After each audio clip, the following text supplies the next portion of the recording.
Bolt your windows. Lock your doors. Check your closets. Look under your bed. And then prepare yourself. For it's another episode of Dark Knight of the Podcast. Whoa!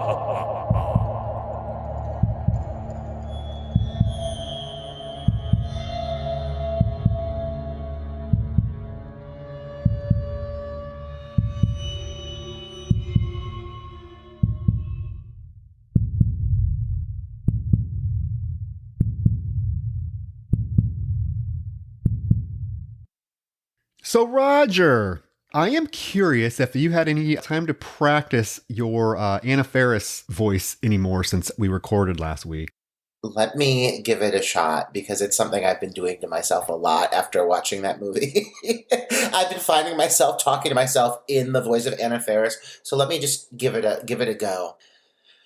Oh my God, you guys! I think we should watch this movie and then talk about it and try giving it a review afterwards. Does that sound anything like Anna Faris, or does it just sound like... No, you sound constipated. I know. I'm trying. I'm really trying. Oh, wow. That's all I can do is her, oh, wow. Yeah, it's crazy. Well, you're almost there, right? Almost. It needs a few more weeks of spit and polish, but yeah. I think you need to watch May a few more times. No, so you know what's funny is I think you have a new like female lead character's voice that you can try to emulate after watching this week's movie. You got like 10 of them for one character. We got 10 of them for one character. And it is the lovely Natasha Lyonne. I love her. Yeah, Orange is the New Black, and But I'm a Cheerleader, and Russian Bride. What is it? Russian Bride? Is that what it's called? Russian Doll. She's in the TV show Russian Doll. She's great. If you haven't watched Russian Doll, watch it, my lord. But not Natasha Lyonne. Like she goes back. She's one of those faces that like you just looked back to all these iconic films, and she just kind of popped up. American Pie. She had that like supporting role in American Pie as the girl that knew everything. Like she's always been around as long as I've been consuming pop culture. Slums of Beverly Hills, like she's just iconic, and she's also been through shit, and she's open about it, and she talks about it. I love it, and I think this movie maybe was around the time that she was like coming out of a rough place in her life. I'm really thinking that may be the case because her talent has evolved since this film, but that's not to say that she shouldn't be respected for being in this film. So let's get right to it because last week we had a lovely guest, Caitlin Newberry, and we discussed to death the indie film May. If you haven't listened to that episode, give it a listen. Over 2 hours of us three old hens just chatting about May. This week we have a equally beautiful, talented, just all around. I mean, what are the words we can use to describe him, Roger? Soft, supple, and effeminate. Oh, no. Those are words to describe Caitlin Newberry.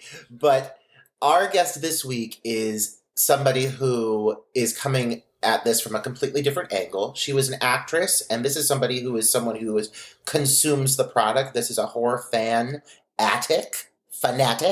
This is a lover of cinema and someone who's very knowledgeable about what it is we're viewing. So I'm so excited to talk about it with him. And it is the one and only Patrick Walsh from the Scream Queens podcast. Yay! Yay! Why, Troy and Roger, as I live and breathe, how are you? And you! Look at you. Yeah, we're basking in your glow. Oh, hush now. It's all moisturizer. That's what it's all about. Flawless. Delighted to be here. Although I gotta say, yeah, it's the Dark Knight of the podcast. I was promised in my contract a dark room.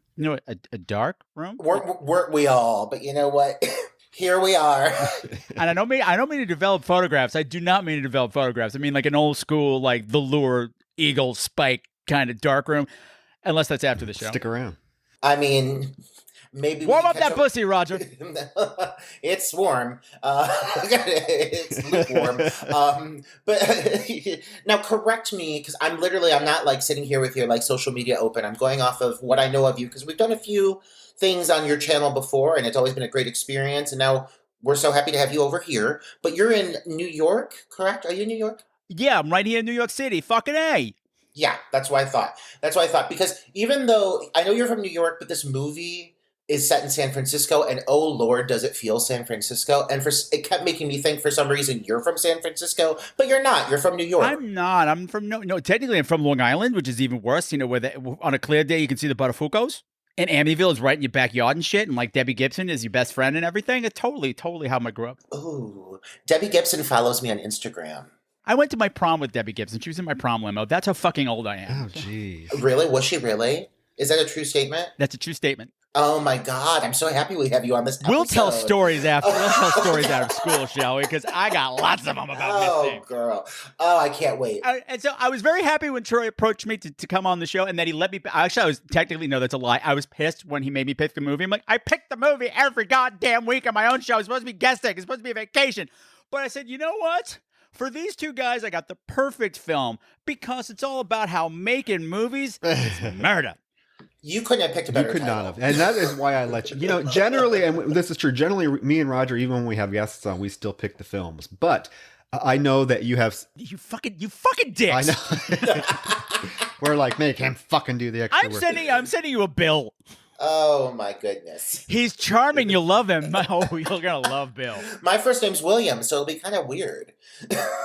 But the reason I did it is because I know you have such a massive knowledge of horror films, and you really, like me, like a lot of the obscure stuff or stuff that's not readily watchable or that the masses haven't flocked to.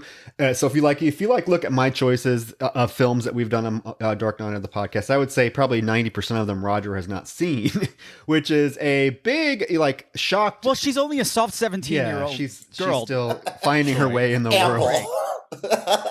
Not a wrinkle to be seen, I'm sure. Beg to differ. Based on our conversation earlier, there's a big one. Oh, Lord, this is going to be a good It's going to be episode. 3 hours long. You guys, it's going to be a good one.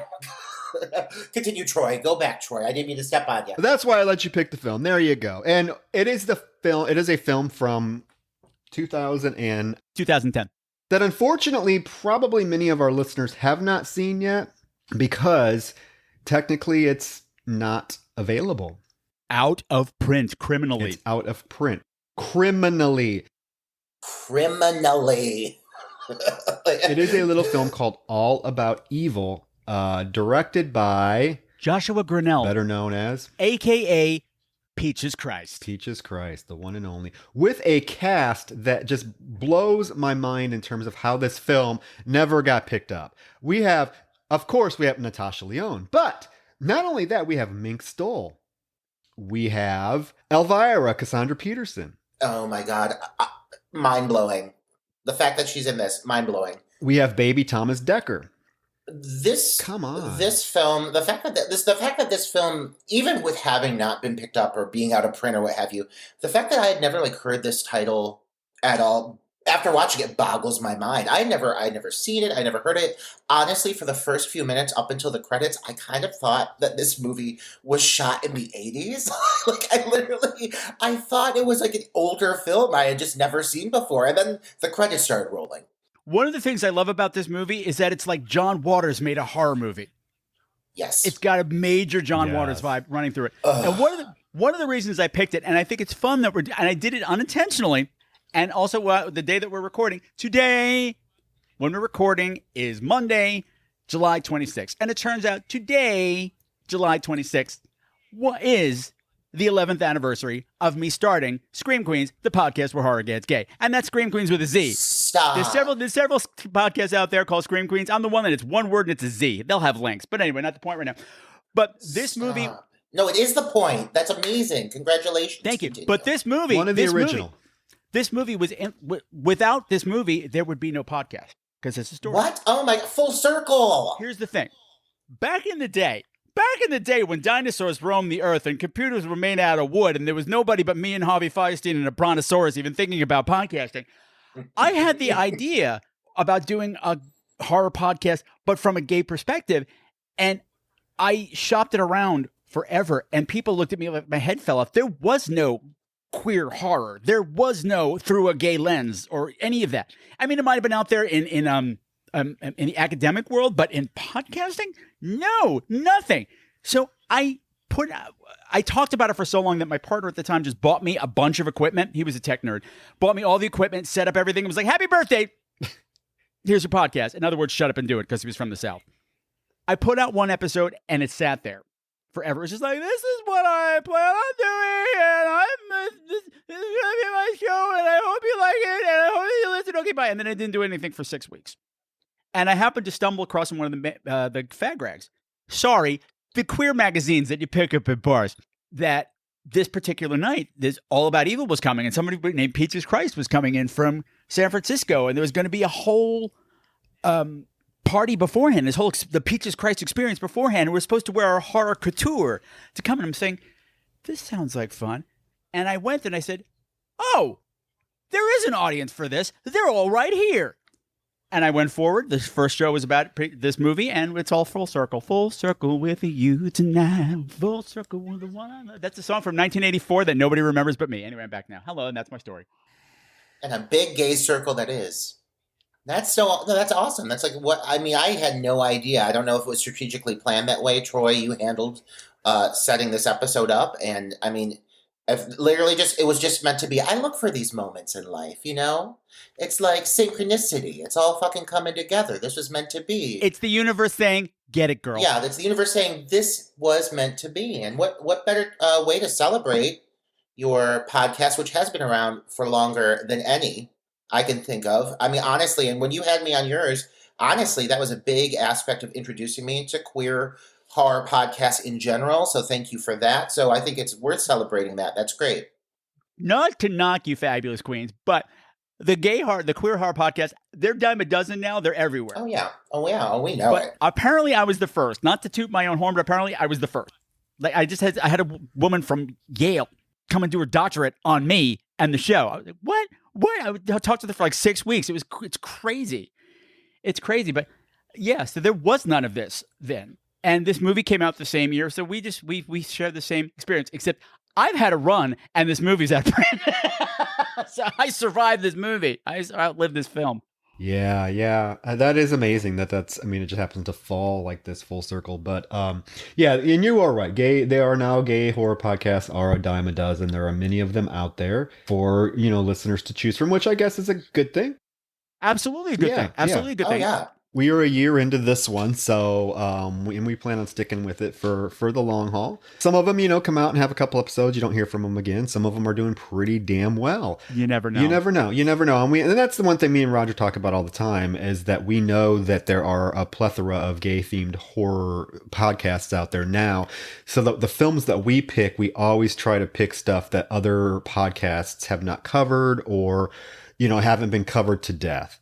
So exactly, because what's the point? Why you're just regurgitating what everybody else does? Exactly. That's what I've always been done with my show. I'm always looking for the next new thing, like that's something that hasn't been found yet. And that's why this one fits perfectly, because I guarantee you, not another gay besides you is probably going to cover this because it's not readily available. But because you're on, we were able to see this film, and what a film this was. I was just mesmerized by this film from a filmmaker perspective, from a horror fan perspective, from a gore lover perspective, from an 80s slasher perspective. I just got a huge kick out of this film. And from a movie lover perspective, it's a movie for people who love movies. Yeah. So yeah, it just happens to be a horror film. And let me tell you, let's just get right into it, because the opening scene, I was like totally... I've seen a lot of what the fuck moments in film, and this... Could have been in Pink Flamingos. I did not expect the whole... what happened in this to happen. I mean, you're introduced to a little girl named Deborah, or as the film goes on, Deborah Tennis, yes. Deborah. Bora. That's later. Hard or. But right now, No, right now she's just Little Debbie, and she's dressed as Dorothy from The Wizard of Oz. And apparently her father owns this. Her father does own this theater called the Victoria Theater, and he does kiddie matinee nights. So she is going to perform a song number for the audience at this kiddie matinee night. In the meantime, her dad is like this sweet, supportive, just the lovely father, like the quintessential perfect father that you would expect. The mother, on the other hand, is a total cunt. And she is wearing a Wicked Witch of the West costume, which could not fit. if you didn't get that she was evil. This mother is horrific. I have never seen a more horrible mother in film. Like, this makes Joan Crawford and Mommy Dearest look like, I mean, it's ridiculous. I had the exact same note. Like, literally, like, how dare you steal that line from me, Troy? I'm so mad. I'm so mad. My note was Faye Dunaway who? Because, like, this dame is just, every line is just pouring from her lips. She's doing jazz hands. She's just taking it to the top with everything she says. But a few things to take away from this opening. The Wizard of Oz is my favorite movie of all time, next to Night of the Living Dead. So to start a movie off on a note that is Wizard of Oz themed, and like, get me at this screening, because it looks like a good fucking time. There's balloons, there's garland, there's a musical performance. I really thought she was going to start singing Over the Rainbow, and I was going to be like, how did they get those rights? However, she sings a horrible number that somebody wrote for her, which is coming up here in a second. It's very lackluster. It ain't no Judy Garland, but still, it really drew me in right away. This sequence, phenomenal. And what makes it even better is that all the kids in the audience already pre-hate her. Oh, yeah. You can tell that these are all the kids that pick on her at school. Like, she's not on stage for 5 seconds, and that little brat's like, oh, look, everybody, it's Debbie Penis. Debbie Penis. Debbie Penis. And they're already laughing, and she hasn't done a damn thing, this poor kid. And the mother is like, you're going to suck. Oh my. The mother wants to leave. The mother's like, you're going to suck anyway. I just want to get the hell out of here. Yeah, I've never seen a parental figure in a movie just hate a child so openly for no apparent reason. Take delight in their suffering. Yes! I mean... Because what happens, guys? What happens during the little girl, first of all, we have to be honest. She's awful. She's horrible. Terrible. She's terrible. Oh, no, she's awful. She's flat out wretched. We would all be mocking her. Yes, we'd be the horrible gay men in the audience just laughing and making fun of her. Knowing we should not be mocking this child, but we very much would be. But we have our limits. We're only human, for God's sake. Come on. She's singing and the kids start laughing. She literally pisses herself on stage. And the mother starts laughing hysterically. And then the kids notice it in the audience and they start laughing. It's hard not to miss. She doesn't just piss herself. She's a squirter. But guys, because she pisses and then she pauses and then she fucking rallies and she keeps going. And honestly... Bitch keeps going, bitch! I looked at her and I said, that's a trooper. Like, she's getting through that number. People are mocking her. People are calling her Debbie Penis. People are... She's standing in a puddle of her own urine. Urinators of her mother is berating her from beside the curtain, and she's still getting through that solo number. Deserves an ovation. I come from theater people. I'm theater trained. Yes. So we have that old adage, like, somebody in front of you drops dead on stage, you kick them aside, Yep. you keep dancing. I Yep. appreciate Yep. Debbie Tennis. Go, girl. Yeah, I would have ran off the stage crying there. You get through it no matter what. You go, but wait. That ain't the worst thing that's going to happen to Debbie Tennis today. That ain't the worst of it. This next part Strong is start. what- Strong what start. The fuck? Strong start. So the pee, the big puddle of pee hits the microphone stand wire and causes a spark. And the little bitch is electrocuted for a matter of about 30 seconds. She's like, Yeah. Her face is like... and her mother is howling with laughter at the whole thing. Like, my child is gonna die. Like, the kid is obviously, like, it's not like no small deal. It's not like a little, like, oops. The kid is vibrating. Her pigtails are bouncing. People are... It turned her hair gray. She gets a rogue streak, like the X-Men. She gets like a white strip through her hair. She gets a Nancy Thompson gray streak out of it. Oh my God. how did she not die? I don't know. The father comes rushing to her aid. The mother can't even move because she's laughing so hard. I'm like, what is going on here? What is going on?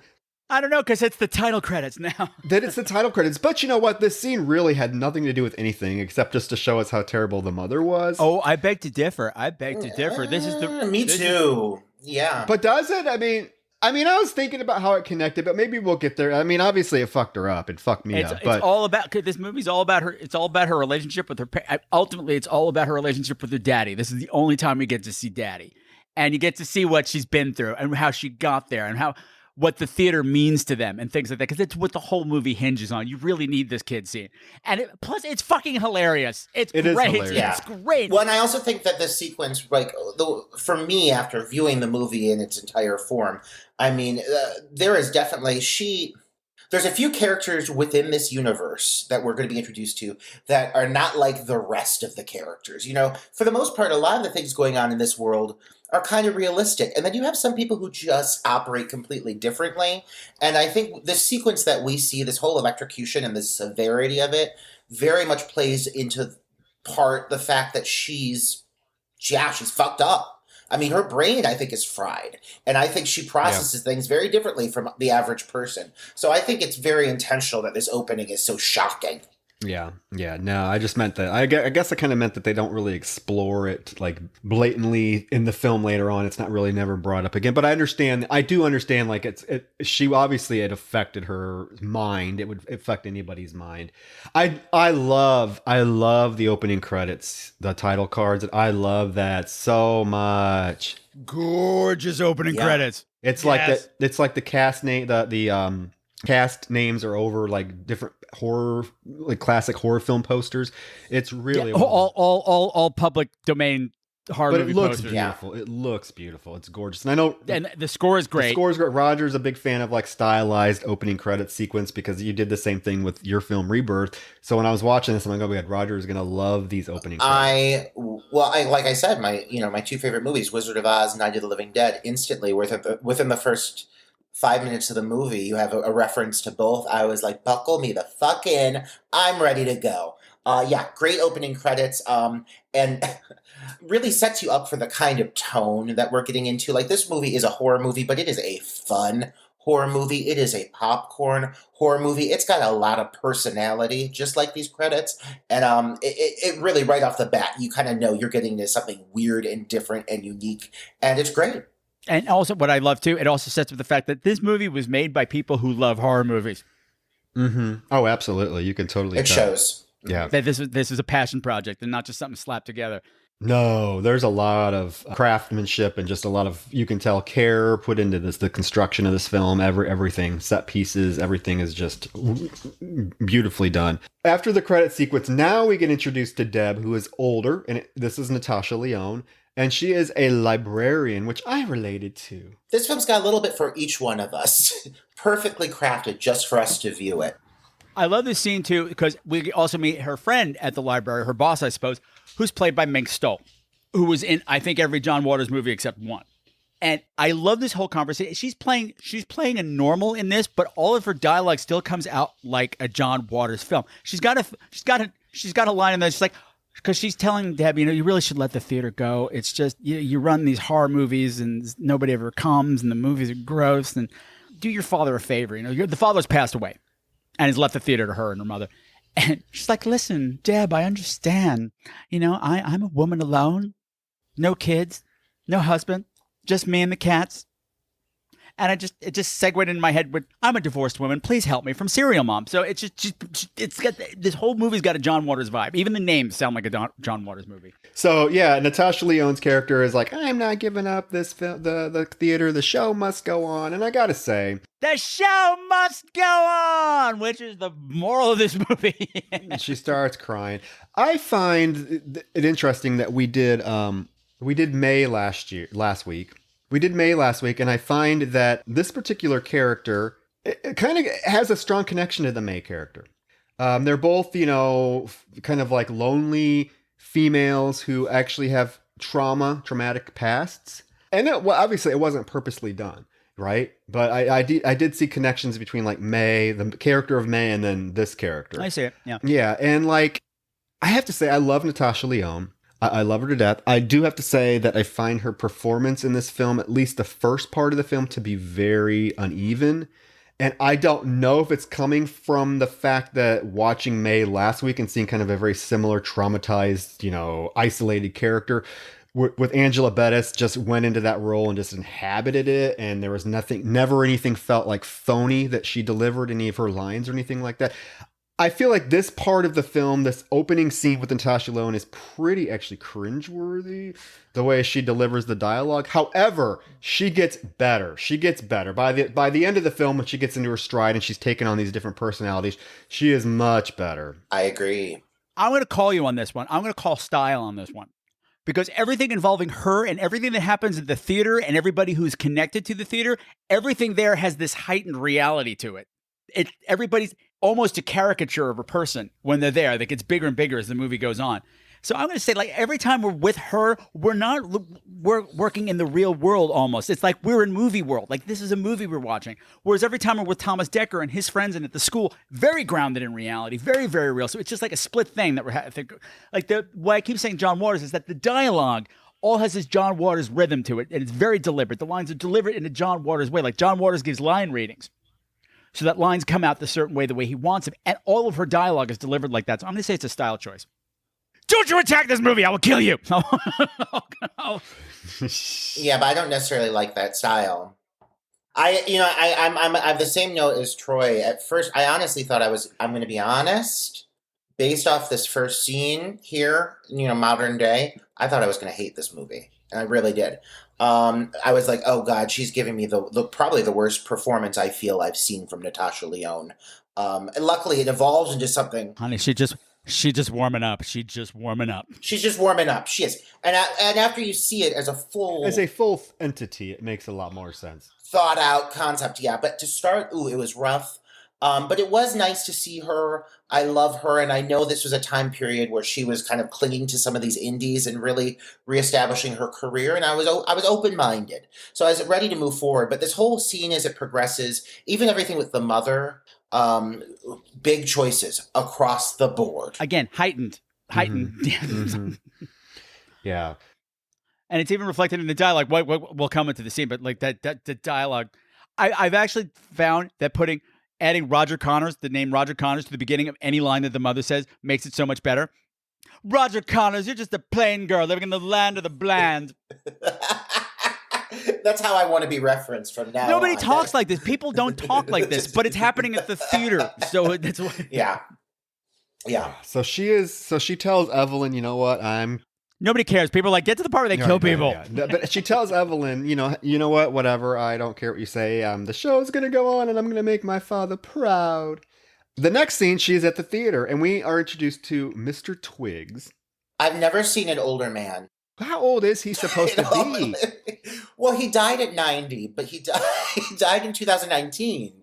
But yeah, they really took this already old man and they aged him beyond comprehension because he looks like a walking cadaver. He's so old. He's so frail. He'll wind up being the Igor of the movie, sort of. Yes, I see that. But yeah, he's the projectionist at the theater, and he's been there for what he says 40 years. And then we get introduced to Stephen, who is Thomas Dekker, cute little Thomas Dekker. Oh, he is so. What a dumpling. I love him. Little baby queen. Little baby queen. He is so adorable in this. I don't even think he was out yet when he made this movie. So. No, he wasn't. He's a big fan of this theater. He's a big fan of Deb, and you can tell there's kind of some horror movies and old horror movies. That's why he goes to the theater, because this particular night they're showing Blood Feast. Yay! And he is absolutely in love with horror movies. He's in love with the theater. There's a relationship that he has kind of established with Deb. So he's going into the theater. He gets his popcorn, and Twiggs, for some reason, has to go buy mouthwash. Is that what he said? I have to go get mouthwash. Yes. Oh, honey, that's code. Is it code? Did I missing something? That's code. That's code for booze. Okay. That's alcoholic code for see, booze. I'm too young to know these references, apparently. You're welcome. I was like, what is this old... I'm closer to Mr. Twiggs' age than you are, so I will tell you that's code for booze. I was like, why is this old man leaving the theater to go get mouthwash? Mouthwash.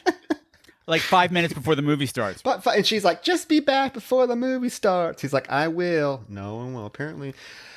And as he's walking to, I guess, the liquor store, now that I know it's booze, he runs into evil mom, Mrs. Tennis, who has not aged a bit. She actually looks younger. Well, she's not green now. How can you tell? How can I don't. She's not credited, but I swear to God that it's Devin, Roger. Do you know who I mean? Devin, welcome to my house. I never met a French fry. I never met a carrot I didn't like, except this one. You know who I'm talking? Betty Powerhouse. No, never. Gay. She's not gay, but she does tons of stuff in the gay community. And I don't think I have her name right. I'm sorry, but I swear to God, that's her working under a different name, which would fit because if anybody knows Peaches, it's her. Please continue. The listeners are like, that's not her name, but yeah, I don't know. But she runs into him, and she tells him that she's going to be selling the theater.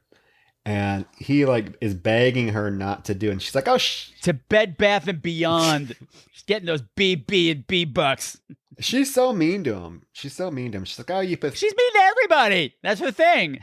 She's like, shut up, you old geezer, or whatever. And she gives him $20 because that is supposed to make up for, him losing his livelihood and everything he's known. She gives him a $20 bill and she walks away. And it's funny because he's like, oh, Devin Green. I meant Devin Green. Devin Green, if that's you, let us know. I don't know.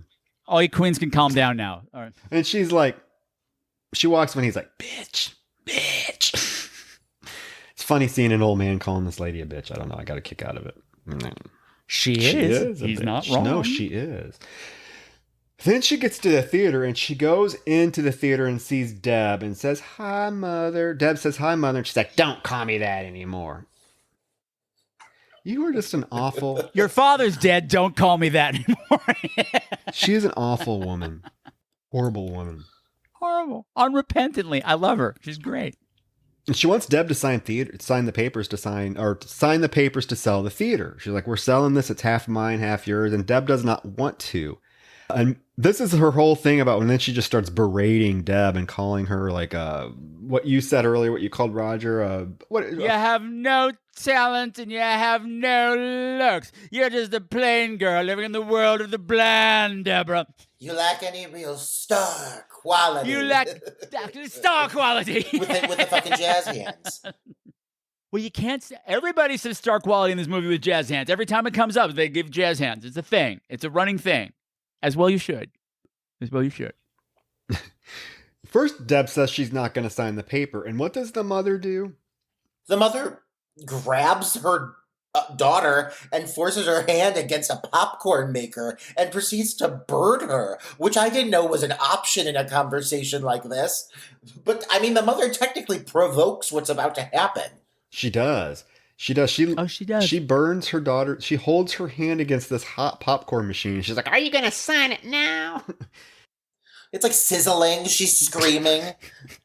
And of course she says yes. And she gets the pen from the mother. And then she's continuing to argue with the mother. And that's when the mother tells her, you have no star quality. In the meantime, we know that the security camera is filming this because it keeps flashing between like real time and then the security camera footage filming it. Once the mother, I guess, saying she has no star quality, like, throws her into a tizzy because she takes the pen and stabs her mother in the throat with it.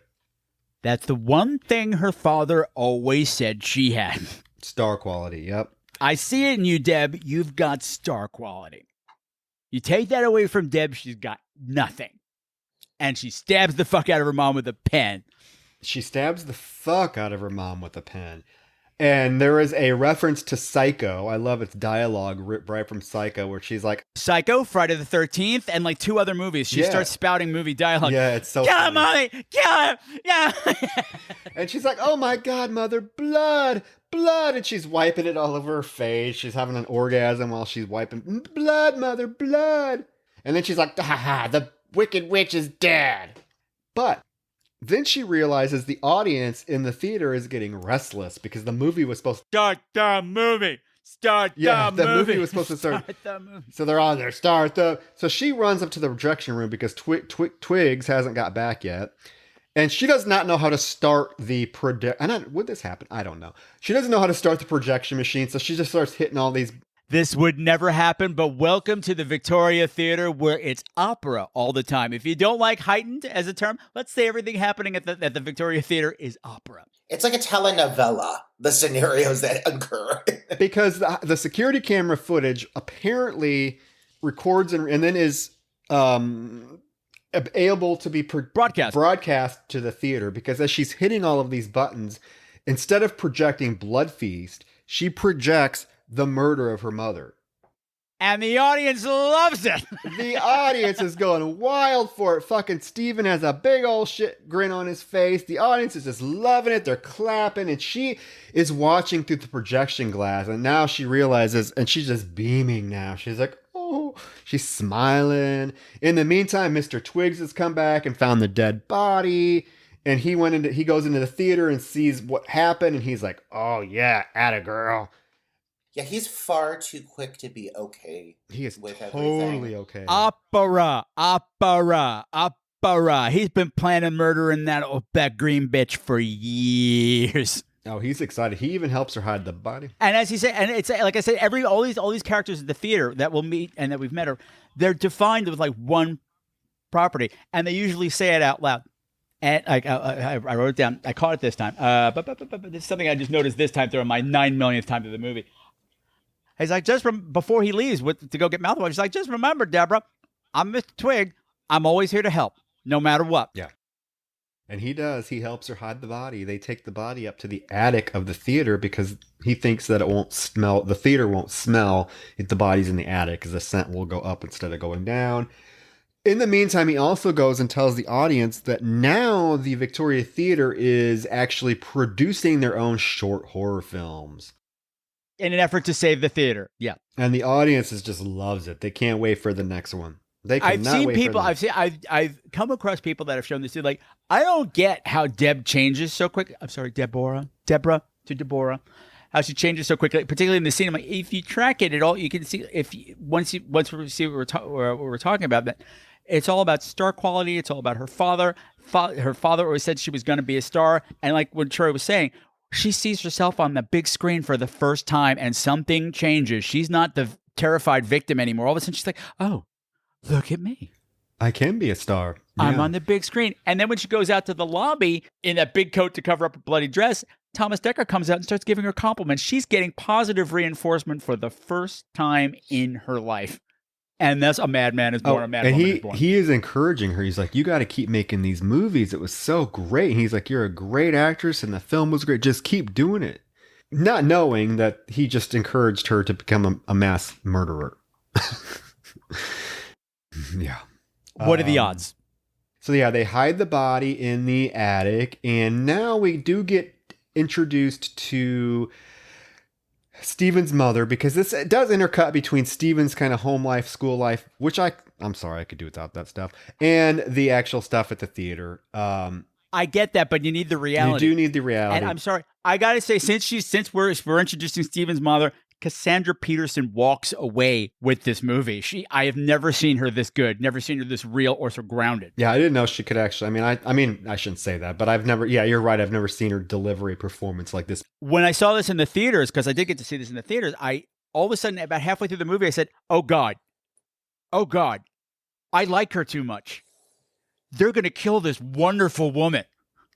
And I spent the rest of the movie terrified for Cassandra Peterson, and it was a great place to be. She plays the character very well. It's very natural, which surprised me because her character of Elvira is generally over the top and just, flashy and theatrical. And this is a very grounded performance. Like this, she really does play almost like a June Cleaver type character, just the wholesome mother who cares about her son. I mean, there is a little string of her being a little bit over possessive of him. But it's justified. It's justified. Like initially when you first meet her, I'm like, oh, she's this typical horror movie mom. She's going to be a nag. You can't be staying out all night. What are you doing watching horror movies all the time? You can't be hanging around with those creepy kids. They're weird. That's what she's serving you with first. But then she backs it up with like, these are reasons. This is why I'm like this. This is where I'm worried about you. This is why I don't want you. I'm worried about where you're going to go to college. She's a really, really, she loves her son a lot. And it was a refreshing change to see. And I agree. I loved it. The other thing I love about this movie is that it's camp. And nobody's playing camp. Nobody winks at the camera the whole movie except once, and it's a Cassandra Peterson scene, but it's not happening yet. Yeah, I know what you're talking about. I have a specific note about that, which I thought was kind of clever given the context of that particular scene. Yeah. I feel, I haven't seen her really do much of anything aside from the whole Elvira shtick. And I honestly thought she was so likable and endearing in this role because there was just a normalcy and a relatability, and she felt like a human being in this film that is set in kind of a world where a lot of people are larger than life. It was shocking that she was actually probably one of the most understated characters throughout the whole thing, and she's still fucking hot. I don't care what anybody says. She's absolutely hot. She looks amazing. And the fact that she was like kind of a cool mom almost made her even hotter. Oh, absolutely, absolutely. When way. She confronts him about maybe being gay. Yeah, I mean, she's a relatable, likable human being in this film. And Troy, you said something I actually do want to comment on. It is, you said that you could have done without like his school life, home life, but honestly, at some points I preferred it. I actually liked I thought it was so relevant and so touching on things that we as fans of horror hear a lot, Yes, there's something wrong with you. You're dangerous. You like these terrible things. You must like doing these terrible things in real life, and that's not true for most of us, I should hope. No, I get that. I just thought, like, I should clarify the stuff that I'm thinking of that I was like, okay, is like the cafeteria stuff with his friends. Oh. Like, I didn't mind the home stuff between him and his mother. I really didn't mind that one classroom scene where that fucking cunt of a teacher takes a dislike of him because of what he's drawing. I'm just talking about there's a couple scenes with him and that stupid fucking Judy who. Oh no. With the long face, bargain basement Cameron. Cameron. No, gosh, I just blanked on her name. Friends. Scream. Oh yeah, Courtney Cox. Bargain basement Courtney Cox. I like her a lot. I've grown to like her. I didn't like her at first, but over time, I'm like, she's a smart girl who sticks to her guns. But what I love about these scenes that are outside, particularly in the school, and I'm going to fight you on this, is that his friends. They don't have a lot of screen time. What I love about his friends, he's got these two dorky friends. One's kind of gothy, the other one's dorky. They don't feel like they got plucked out of central casting and get put into high school clothes. No. Like, you just feel like these people just walked under the set and just happen to be on camera. They feel so fucking real. Everything in the school stuff feels very, very real. Oh no, I agree. Which you don't get much. And the plus size girl I do think was in Glee. Which I automatically was like, isn't she in the first season of Glee? It can happen. It can happen. Because but which I just thought was, as a homosexual resonated with me apparently.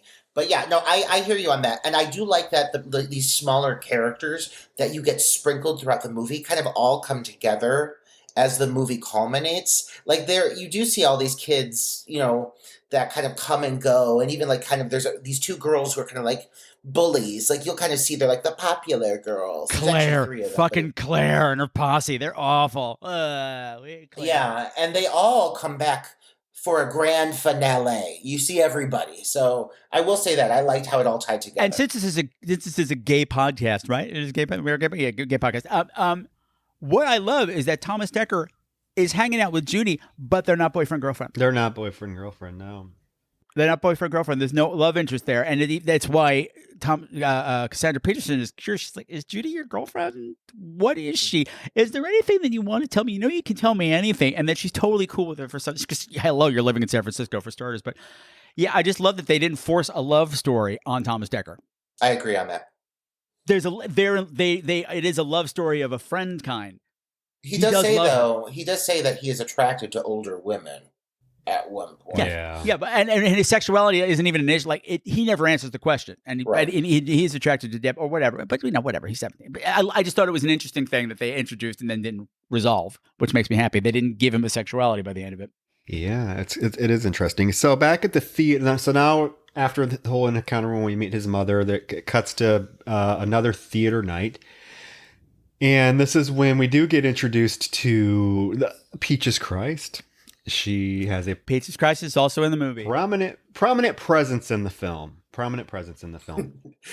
She's omnipresent throughout the film.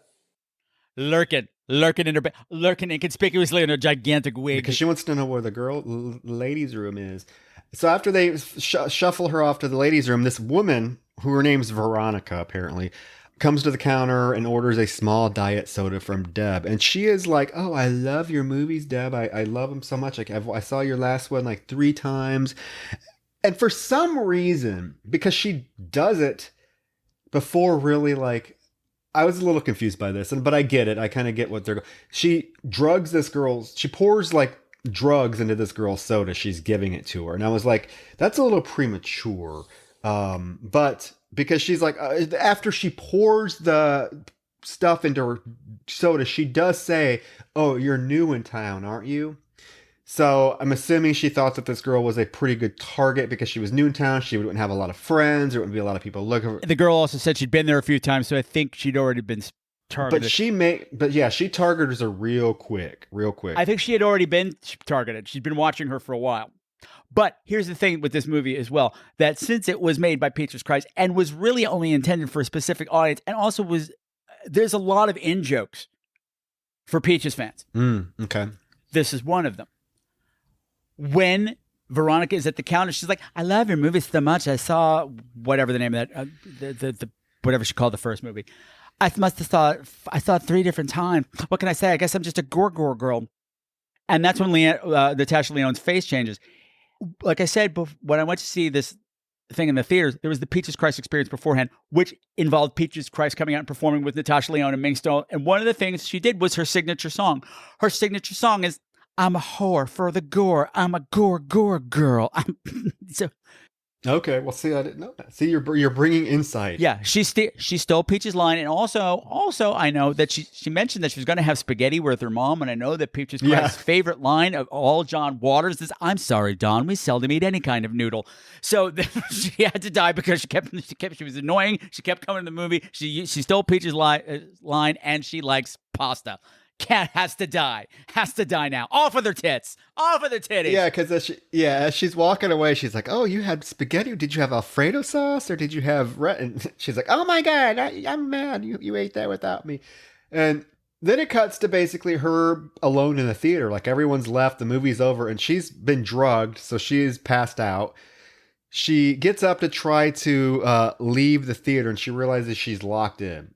And as she's kind of wandering around, the curtain rises on stage. So she, of course, curious, goes up on stage and is trying to find a way out. And this is when we get our first kind of chase, not full length, but our first like real deliberate short film being made, because the first one was kind of an accident. This one's very deliberate. Now Deborah has enlisted Mr. Twiggs as her cameraman. And now they are filming their next movie, and it involves Veronica, and it involves Mr. Twiggs dressed as the Grim Reaper, who is chasing this 90-year-old man is chasing this 20-year-old woman around, and with a video camera and an axe. Video camera and an axe. Yeah, I mean, the first thing you instantly think upon, like the reveal of what's going on, is how is this woman incapable of defending herself against the frailest old man you can possibly fathom, whose hands are both basically immobilized because he's trying to both fight her with this axe and film this. And he has an amazing steady hand. The footage is flawless. It's so smooth. She's had too much carbs from all that pasta that she had with her mother. She's sleepy. She's lethargic. She's not wearing the right boots for this chase sequence. Well, yeah, she's also wearing that Hot Topic top that just peels right off the second you touch it. Comes right off. He pulls off of her. He pulls it right off of her. This girl does not want to live because she does nothing to defend herself. She is so incompetent. But the thing is, this is another thing that I said. If she had played this for real, this scene might have been unwatchable. True. Because what happens is grim and fucked up. And the fact that she's playing dopey and comic and we're laughing at her struggles makes this a lot more palatable. Yeah. He tries to get her. He swings the axe. Because what happens is fucked up that I've not seen in any movie before. No, it's fucked up. Again, he rips her top off, so now she's running through the theater topless. And it comes off at like one pull. The whole top just peels off of her. It's so... I'm telling you, that Hot Topic clothing line is just garbage. You wash it once and it falls apart. You grab it too hard and then poof, titties out. I think it's designed that way in case you find yourself in a horror movie being made. She does run to a room, and the door opens, and she runs right in, and we have Deborah, dressed as, is it Marie Antoinette? Is she dressed as? She's dressed as a French peasant. A French peasant. Okay, I don't fucking know. A French peasant. This. I remember sitting in the movie theater going, okay. And then she looks up and she's like, it was the best of times. It was the worst of times. I remember turning to my partner at the time, Brad, and went, what the fuck is going on? Yeah, this is when Natasha Lyonne's, from this point forward, Natasha Lyonne's performance is ace. Before this, that was a little question, but now she is totally into this character. Yeah, she's wearing like this blonde curly wig and this peasant outfit, and she's sewing. She's sewing like you do. She starts quoting The Tale of Two Cities. This is the point where I was sold. This is absolutely the point. Like the moment I saw this setup. About 30 seconds later is when I was sold. Because they try to stick her head into the guillotine. There's a guillotine there, obviously. Because it's like you have everywhere around. But and she even scolds them. She's like, you didn't build it right. But I'm saying that she made this 90-year-old man build a guillotine too. Not only does he have to she gave him the book, which I guess she gave him a copy of A Tale of Two Cities, and was like, here, there must be instructions for a guillotine in here somewhere. Where did they procure it? Where did they?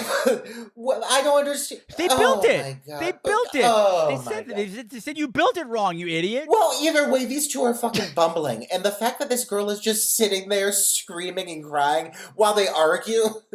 She is allowing him again, people. This is a 90-year-old, the most frail man you've ever seen in your life. This girl is a 20-year-old buxom girl that can. Who's been drugged? She's she's allowing him to bang her head, trying to fit her head through this hole that's way too small. Yeah. And this is when Natasha Lyonne's character is like, Deborah's like, you built it wrong, you idiot. Well, now what are we supposed to do? Why are you trying to make a 90-year-old man build a guillotine, let alone chase a girl through a Excuse me, she's a star. She doesn't do grunt work. She is a filmmaker, not a propsman. It's clear that Mr. Twiggs is wearing one too many hats with this endeavor because he's... Oh, is he? Because this turns out perfectly. They put this poor girl having her head bashed against this guillotine because they made the hole too small and it can't fit. And they're like, well, what are we going to do now? And like, as this girl is laying on her back with her tits exposed, smash cut to Deborah looks at her and it's like, okay. Smash cut to titty in the hole of the guillotine. They proceed to make a tale of two severed titties.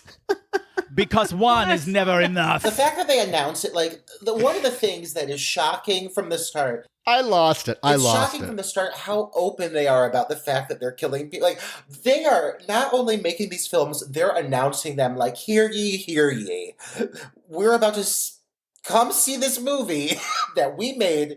A tale of two severed titties. I'm the first to say this is not a sustainable business plan, but I'm loving it while it's here. It's only a matter of time before things become problematic. Well, they also have, we have to acknowledge, they also have a great graphic artist who is able to make these movie posters in a matter of days because they have this beautiful poster for A Tale of Two Severed Titties that's hanging out in front of the theater.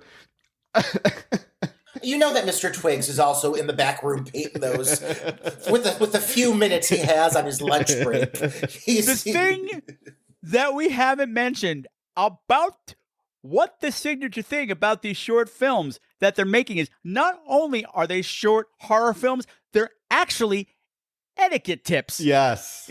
Movie theater etiquette tips. Because it's Friday night and it's the premiere of A Tale of Two Severed Titties. It was the best of times. It was the worst of times. And because you used your cell phone during the film, it certainly was the worst of times. Because even in France, cell phones are rude, according to the graphic. They are rude. Well, Steven brings some of his high school friends to this showing of this film, and they basically show this Tale of Two Severed Titties, which is a film where we see this girl, Veronica's breasts be stuffed into the guillotine and severed off. And they actually fall on the floor. We get to see a shot of the severed titties hit the floor and flop. And they bounce. And the audience doesn't know how to react. Some of them are loving it. There's this heavy-set woman, this older heavy-set woman. Did you notice her? That is like, she doesn't know what to think. She couldn't physically respond appropriately. So she's just shaking her head in disagreement. Well, it's because it's funny. It's funny, but it's also really grim because this doesn't kill the poor girl. Like, Natasha Lyonne is delivering the whole message of the thing that I just did. It was the best because you used your phone during the film. The whole time behind, this poor girl is stumbling around the room with no tits, like blood splurting all against the wall, dying this horrible slow death of shock, and like nobody cares. Nobody's paying her. Like, it's a horrible way to die. It's a horrible titless way. Her timing though couldn't be better. Like, Natasha Lyonne gives her spiel, and at the very end of it, the girl dies and like hits the wall and drags down, and it's like it's perfectly timed. It's so comedic that the audience, of course, they love it. Well, most of them do. But not only does the audience love it, as somebody points out later on, did you notice that during the movie, nobody's cell phone went off? That never happens. So these films work.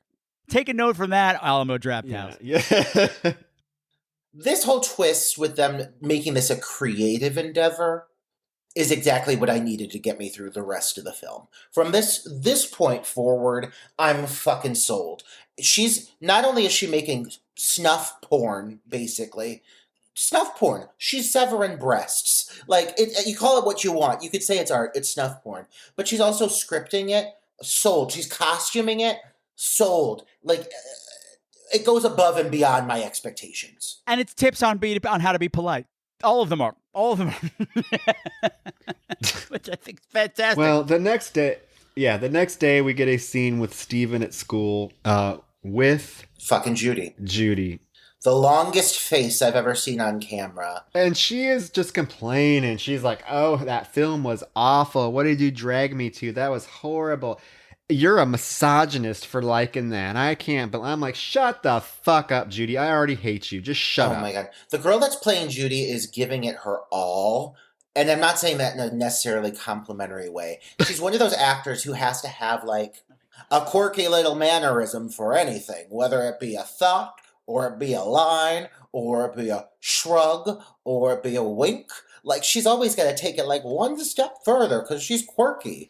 You know, she's like a Zooey Deschanel, or whatever that girl's last name is, a Deschanel. Yeah. She's a quirky girl. She's trying to be quirky. She's trying to be like the cool girl, but she just came off as just being, I don't know. I didn't care for her. She's a little too much for my liking. I don't like women that much in general, let alone ones that try too hard. Well, there goes half our audience, Roger. Thank you very much. I'm talking. Wow. The bussy has spoken. Wow. Now we will have two people tune into each podcast. I meant from like a romantic standpoint. We're talking about her being the love interest, and I was going to say, she's not the love interest. She's the best friend. No, I was going to say, thank fucking God, because she's obnoxious. If they would have picked that broad. She's right. She's right, though. That's she could have been. Everything she says, she's right. She literally looks like if you took. Who's the girl in the movie about a boy? Oh. Who's that girl? What's that? I don't know. Oh my God. She's like. Toni Collette? No, not Toni Collette. The girl, it's about a boy, Hilary Swank. It looks like if you took Hilary Swank and you stretched her face, elongated it, like double the length of Hilary Swank's jaw. It's a long jaw. And her facial reactions, I'm sorry, they make me uncomfortable throughout the course of the whole film. But that's neither here nor there. Judy's annoying. We're moving on. I wasn't a fan of Judy. I was not a fan of Judy. I just thought she was kind of a nag. And she obviously knows that her friend, Steven, loves or is a fan of horror films, is a fan of all this stuff. So why would she just be this like deliberate bitch and just like rag on him about this and then call him a misogynist because he likes horror movies? I just like, Judy, shut up. Like I said, I would. But anyways, Claire, we get Claire. And her backup dancer. And her awful choices of vocabulary. Claire's vocabulary is not like it's not how anyone talks And Claire is not the most attractive thing in the world, and I'm just telling that she has. We'll get there. She asked Steven to take her to the movies on Friday. Apparently, Friday is just like every day in this movie because it seems like these movies only play on Friday, but they're always at the theater. So I'm assuming Friday is just like every day is a Friday at this whatever this San Francisco theater is. But that's San Francisco. I'm sorry, I'm in Cleveland. We don't have things like that any day of the weekend. Only this could happen in a place like San Francisco. You don't have showings of a Tale of Two Severed Titties? Maybe we have like once every 3 months we have a Rocky Horror Picture Show screening somewhere, okay? And that's getting At weird. 1:00 in the afternoon for the kids. And you gotta wear normal daytime attire. No. And people shush you if you yell back at the Exactly. screen. I've been but there. I buy it because it's in San Francisco. That is the thing. Everything that's so weird about a lot of these people and this location and what they're doing and the reason it's successful, I buy it because of where it's set and like how smart to set this in San Francisco. It feels like San Francisco. I really like that about it. It's cool. It's cool. But I'm just saying, like, these movies apparently play on Friday, but it's like every scene is going to a movie. So I'm assuming this movie takes place over a span of like a couple months, I'm assuming. But it doesn't feel that way. I don't know. It's really odd. So, but he agrees to take Claire for some odd reason because she's super unlikable. He agrees to go to a movie with her. Well, she's super popular, and the only reason she wants to go is because Deb's getting famous. This movie has gotten... Yes, she wants to meet Deb. These movies have gotten the attention of the news, and yeah, she's gonna... And she knows that he knows Deb. She wants to know Deb. She's one of those social collector I want to know people. why she's so popular, because like every other girl that I've seen at this school is way more attractive than this poor girl. She had real gems on her flip phone, okay? On her flip phone. And keep that phone in mind, listeners. That phone comes back into play in a very cool twist, and I like it. Claire's got money. Money. That's all you need in San Francisco. You need money. That's all you need, apparently. Have you been to San Francisco? Like, all you need to be on the A-gay list is money. So I have not been to San Francisco. I was there during COVID. Well, if you're going to San Francisco, be sure to wrap your titties up real tight. Otherwise, some woman may come and put them in a guillotine. You're going to get sued if I sing anymore. Not because of ASCAP or anything, just because I'm horrible. But anyway, please continue. I was there during COVID, so I didn't get like the full experience. I was there with my boyfriend. Been many, many times. I love it there. I love San Francisco. I think it's fabulous, except for that it's possibly expensive. But no, but the city itself, I love. I think it's got a cool energy, except when it doesn't. But it's a unique energy, and this movie does capture that. So a lot of the things that you're not getting, you're like, it's a San Francisco thing. Yeah, I'll have to catch it. But some evening, I don't know if it's the same evening or some, because we don't really have a sense of time in this film. But Evelyn, Miss Minkstole, Evelyn shows up to theater, pounding on the door. She's concerned about Deb. She even sticks a note under the door saying how concerned she is about Deb, which is sweet. And I think that's nice to have this lady that's concerned about... And you're missing your shift, so it's not that sweet. Yeah, that's right. She is like, you missed your shift. But I mean, how busy can this library be? It doesn't look like it's all that happening. I don't know. There's nobody ever there. There's nobody ever there. One thing that bums me out, I'll say this. One thing, like what we're saying about these first two characters, with the first two characters that get, I mean, basically what we're leading into, this whole sequence, I don't love the choice of people that she targets because they're also nice and likable. And I mean, I'm so, like the first girl, okay, we could say what we want. At the end of the day, the dialogue she had with Natasha Lyonne, she was actually very pleasant with her and a likable person. Now, we can say what we want, but Elaine, is that her name? Elaine, or is it Ethel? Something aged. Evelyn. Elderly. It's an elderly name. It's Evelyn. Yeah, Evelyn. So Minkstole is also very concerned. I mean, yes, she missed 2 days at her shift. If somebody missed 2 days at their shift, I would also be suspect. And that's also an answer right there. 2 days. She's missed 2 days of work. It's only over the matter of 2 days, I'm assuming. And Deborah's evolution is very quick. She changes very quickly. So it is, it's several times. Yeah, it happens fast. It all happens fast. But yeah, so I mean, her motivations here are very kind and human and thoughtful. And Deborah is so quick to be offended by people and be wronged by people. And again, I blame this on her mental instability. But well, I love this scene, but in particular because what she's pissed off at Ming Stoll about is something that she totally has imagined. Mm-hmm. It's all in her head. She's like, she's so loud. Why is she always so loud? I heard her out there banging. But she wasn't banging. She wasn't making a lot of noise. It's in your head, Deborah. But what I love is she's mutating as the movie goes on. And like right around here, she's like this weird kind of flaky artist before she turns into a gun moll, before she turns into a Cupid doll, before she turns into Mae West. But that's a whole other thing. But she has a line here with Mr. Twig that I just love. When Mr. Twig delivers the note, she's like, Mr. Twig, I can't go back to that library. And I can't just work at this theater anymore. I'm not a concessionaire. I'm an actress. I'm a filmmaker. Concessionaire. That's what we're gonna. She definitely has some familiarity with like 40s movie star lingo and just the whole exactly. I mean, she turns into a movie caricature really quickly, and I think it's fun. It's fun to watch. It's fun. They do decide that because the popularity is growing, and now she's Deborah, and all these fans are flocking to the Victoria Theater to see her. And there's so much work to do. Like she said, I can't run the candy counter anymore. I'm a filmmaker. We need a staff. So they find a staff. They don't look in the most appropriate place because they... Or do they? Apparently there's a newspaper article about two killer twins. What are the chances? That are being released that murder their whole family. And so Deborah... Vita and Vera. I love Vita and Vera. I love it. Is that their Vita and Vera? They are creepy as fuck. I mean, they're pretty creepy. Like, they're probably the creepiest twins next to the Shining twins. However, I question, and again, I know it's a film. I know it's exact. But I do question, would a mental hospital really just let two people show up without any proof and just be like, hey, yeah, these are our nieces. We're here to pick them up. Oh, yeah, take them with you.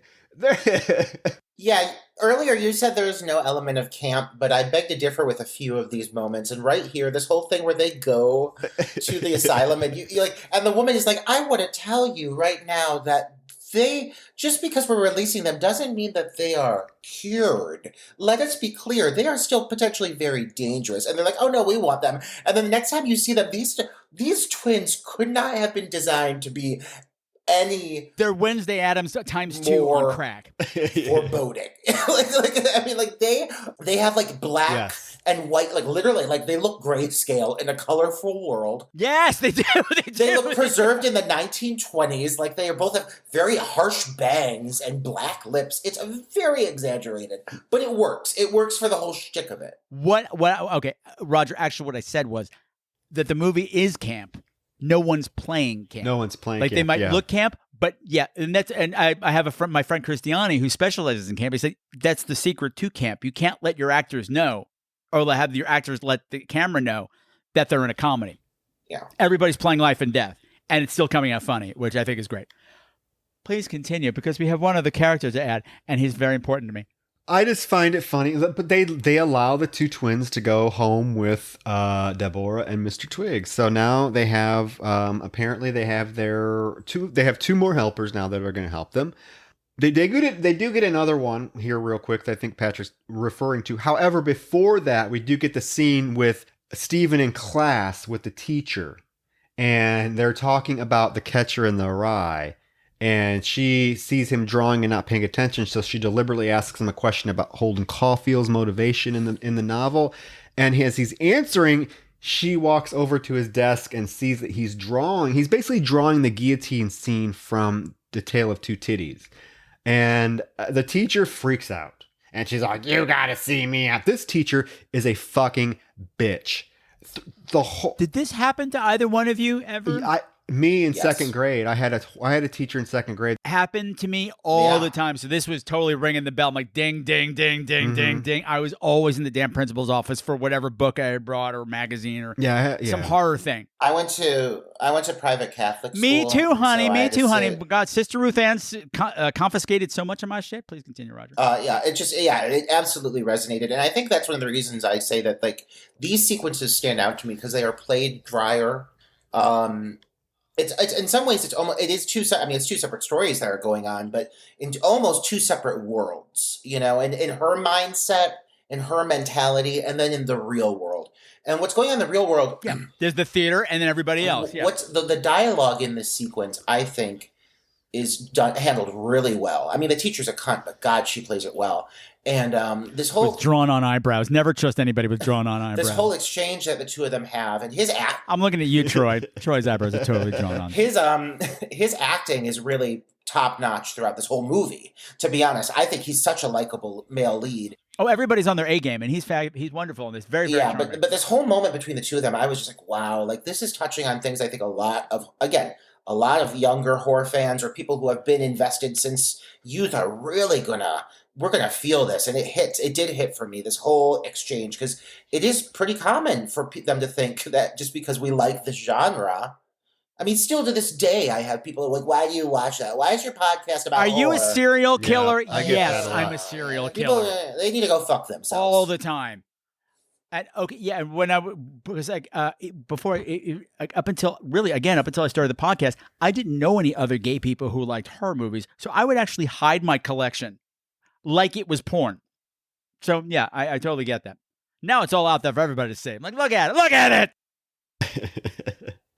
Yeah, it does resonate. So the next scene, Deborah and Mr. Twiggs are walking down the street, and it's broad daylight, downtown San Francisco, it looks like. There's cars going by, it's busy. A guy proceeds to harass an elderly Asian woman and take her cane from her and beat the shit out of her with it. In the broad daylight, just beats the crap out of it with her. So he... And of course, they love it. They're like, he's perfect. This is the second movie, Roger, we've watched where an old lady gets the shit beat out of her in broad daylight with her cane. Remember? Toxic Avenger. It's because we're fucking sick, Troy. It's because we're fucking sick, and maybe they're right. Maybe they're right that we watch things that are unhealthy for us, because yes, we do like watching elderly women get beaten with their own canes. But it's fake, so it's okay. It's fake, so it's okay. Now, what's important about this for me is that this guy, Adrian, is played by Noah Segan. Noah Segan, who's in everything. He's tons of indie horror films, tons of stuff. He was in Starry Eyes. Mm-hmm. He was in that one where they were fucking the dead woman. Dead Girl. Dead Girl. And he just had his big break in Knives Out with Jamie Lee Curtis on the and Daniel Craig and all those big people. He's my future husband, and he can rearrange my insides anytime that he wants, but that's not the point right now. Continue with your... As he's beating an elderly woman with a cane. Okay, maybe... Okay, yeah, hit her again. Adrian. Yeah, and he is kind of... Put it in me! Yeah, he is... He doesn't really have a lot to do in the film after this point. I mean, they do get him to be one of their workers, and he is more than gung-ho about knowing that they're actually killing people and that they are going to actually film, and he's going to be part of this, because there is this diner scene that's really gross when Steven is walking downtown, and he looks in the diner, and he sees and he's talking to Judy on the phone. He's like, oh my God, you'll never guess who's in this diner. It's Deborah with this new posse of people, and we have the two weird twins, and we have this new Adrian guy, and there is just this prolonged scene of him shoving French fries in his mouth with these nasty teeth. That was so because he's a meth head. He's a meth head. He's Gadrian the meth head. I think that Adrian, that his performance out of all the villains, honestly, is probably the one that I think hits best in the sense of the kind of tone, the perfect balance between larger than life and realism. I think that he has the least to do, actually, out of all the villains. He's the last one introduced, and I mean, not to jump ahead of ourselves, but he's the first one, quote unquote, dispatch. But he does the most with his material. He's the most... you know the least about him, but he's like the most complex. I want to know the who's and what's and whys. I mean, of course, you got these serial killer twins. They're crazy. End of story. They have nothing. Their personalities, and they hardly talk. They hardly talk though. So he does most of the talking. Right. And because of that, his personality is really, really well developed for being a character who has very little to do. I really enjoyed his performance.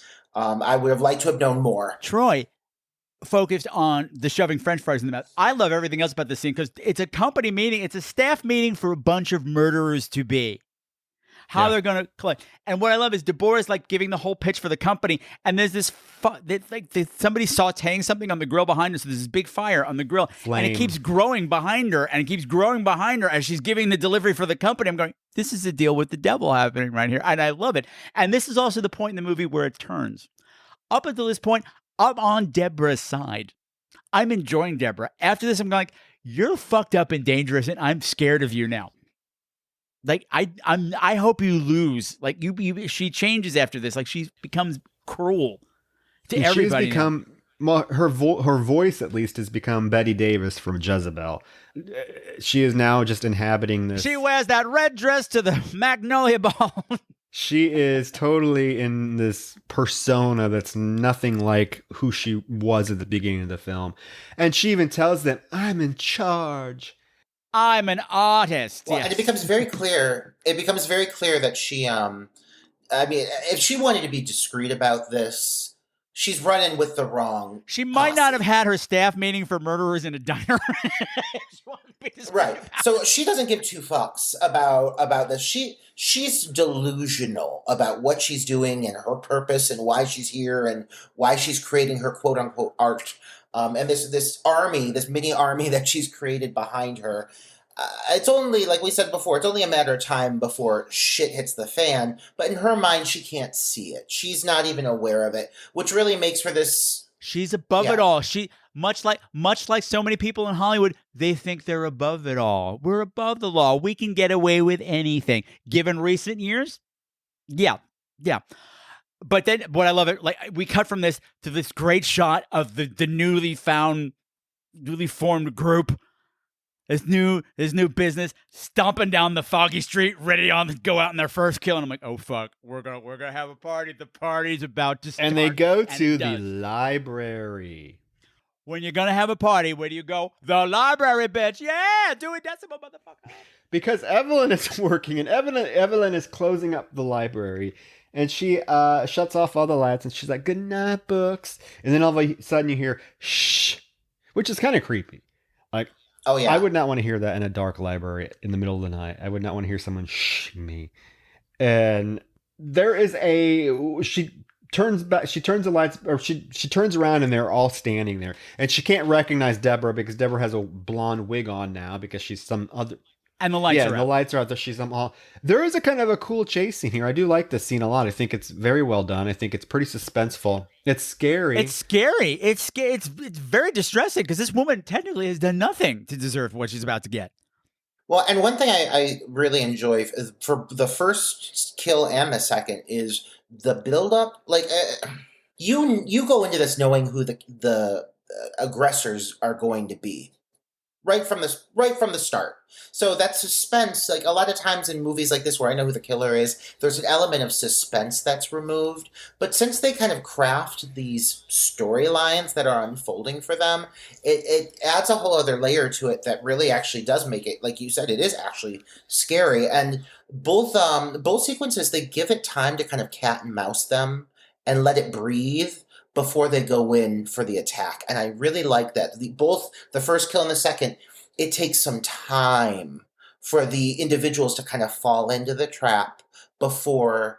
Let's us savor it. Exactly. And I mean, and that's one thing I want to say is some of these kill sequences and the buildups are actually very effective. Like we've talked about the shtick and the humor and how fun the movie is, but actually I do think that this movie shines during some of the executions of these sequences. They're really well done. Yeah, I mean they chase her through the library and they trap her in a section of the bookshelves where she can't get out because they're on both ends of the entrance, and so she has no. And then Deborah grabs her from the shelf and like pulls her by her neck, and she takes scissors, and it's like she's trying to fight back. Like this woman is fighting back.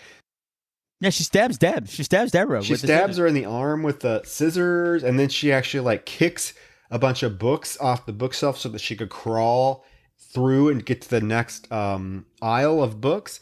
It's pretty, like I said, it's pretty well done. And right as Deb grabs her and has I think she's gonna kill her, the lights come on because the janitors come to clean the library. So all of the lights come on.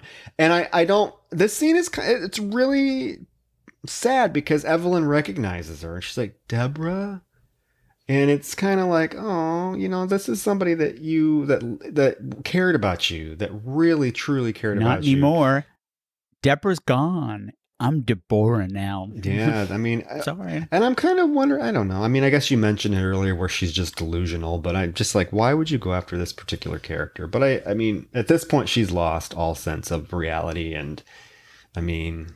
Yeah, it kind of adds to the brutality. She also got the great storyline in her head for The Maiming of the Shrew. She already wrote that script, and there's only one person who can star in it, and it's you, baby. It's you. You're going out there a librarian, but you're coming back a corpse. That's what's happening for you, babe. I love all these titles that she comes up, how they're just plays on, famous works of literature. And what they do to Meg Stoll is absolutely grim. It is gross and it is grim.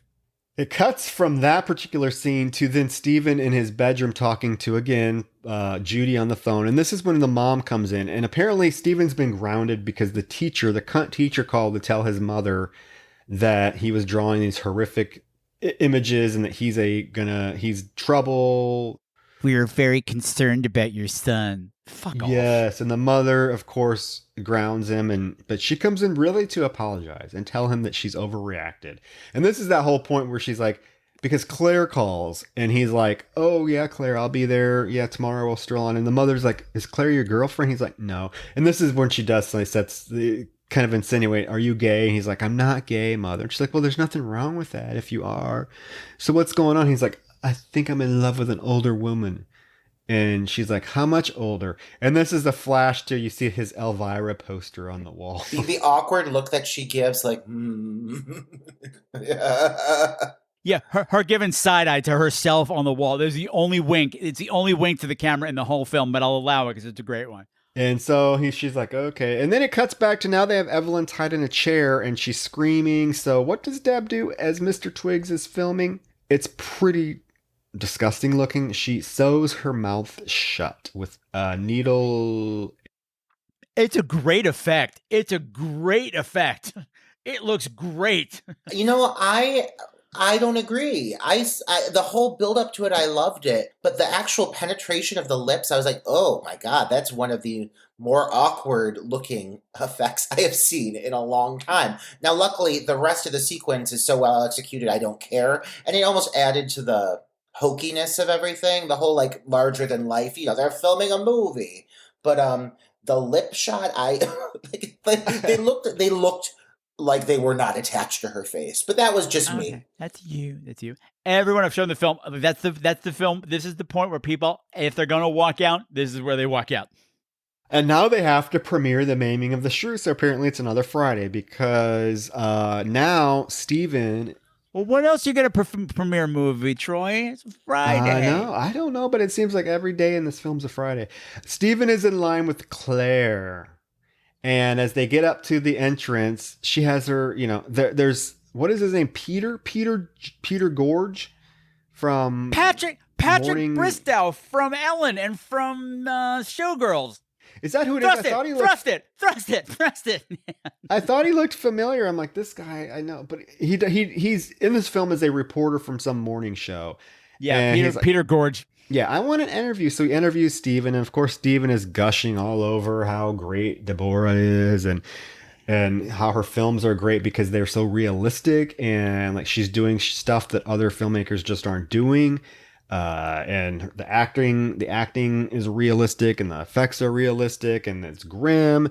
And she comes out and now her whole demeanor has changed. She is totally feels like she is really something to the point where she's gloating. She's sort of even dismissive towards Steve, She's dismissive towards everyone. He's just they're just little people now. You're all just little people now. Yeah. And as he's going on about her, she's like in the background. She's just soaking it all up. She's just shining like the sun. She's so proud of herself. She is not subtle and she is not humble. These are two things that she is not over the course of the whole movie. She spent the rest of her life Up until this point, being subtle and humble, Roger, those days are done. Deborah's dead. So after this interview, Steven goes in and they're at the concession stand ordering popcorn and sodas for the movie. And Deborah standing over there. And Claire is like, do you think she's pretty? And Steve is like, yeah. And she's like, oh my God, she's fugly. She looks like a drag queen.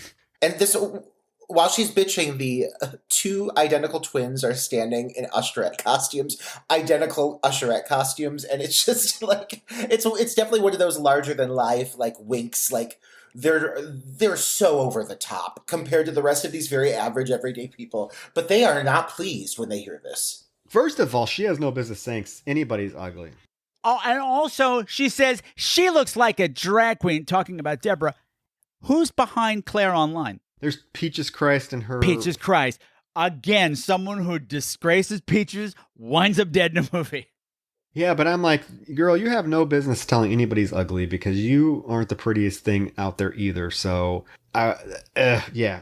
But she's like, and so the twins hear this. So as they go into the theater and sit down, and Deborah is introducing her new film, which is The Maiming of the Shrew.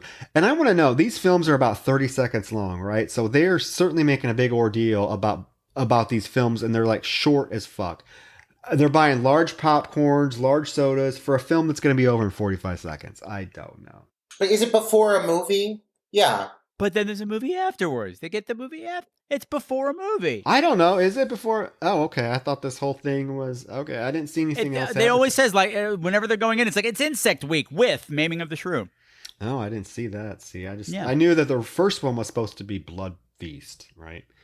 As Deb is introducing her new film, Claire has to pee already and gets up.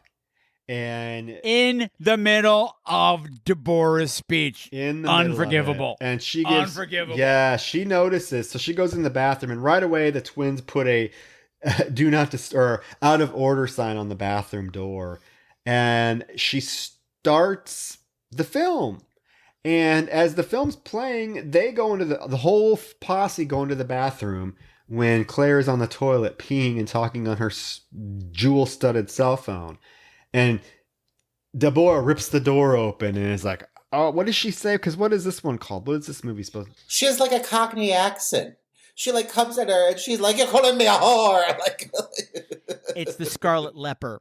The Scarlet Leper. It's the Scarlet Leper, yes. Because Claire is a redhead. And she stabs Claire to death on the toilet. Let me just say, Natasha Lyonne in that brunette wig, that's her best look in the whole film. I concur. I also love that between like giving the speech and going in and murdering Claire, she had a full costume change and then a full costume change out of it before she came out of the bathroom. Atta girl. Loved it. But no, they stab the hell out of Claire. They stab her in the head. Like they show her dead body, and the shot is like you see the little glittering cell phone right in her pussy. I'm like, oh girl, oh no. That flip, you're not gonna get your refund back from Virgin Mobile from that. No sir. No. Oh no bloody vagina juice on it. No, that ain't gonna happen. Evelyn is still upstairs in the attic. No, okay, so they moved Evelyn. Evelyn's still alive, right? But they put her up in the attic, and she has come to, and she's like screaming her head off, and she rips her lips open. Rips her lips open. Yeah, she rolls over and sees the corpse of the dead mother, and she screams and pulls out all the stitches in her lips, and it's visceral. It's visceral. She should have kept her fucking mouth shut, because Mr. Twiggs hears her and just proceeds to go right up there with a giant axe, and she's like, "You let me out of here, you old fucker." I like this bitch. She fights up until the end. Ming Stoll, one of the things about Ming Stoll in all of her John Waters roles is that she always has one absolutely expletive-laden rant. Yeah. And she gets it right here. You illiterate old fuck. You soggy-titted old fuck. Get the fuck away from me, you stupid illiterate fuck. You totally Ming Stoll. And he cuts her head off. That's great. He cuts her head off. And there's a shot of the stump with blood gushing out of it. I told you to shush. So people are just dropping left and right. Steve goes out to look for Claire. He runs into good old Adrian and the twins coming out of the bathroom. And the Adrian, the usher, is like, oh, she left in a cab by herself. So I don't know what to tell you.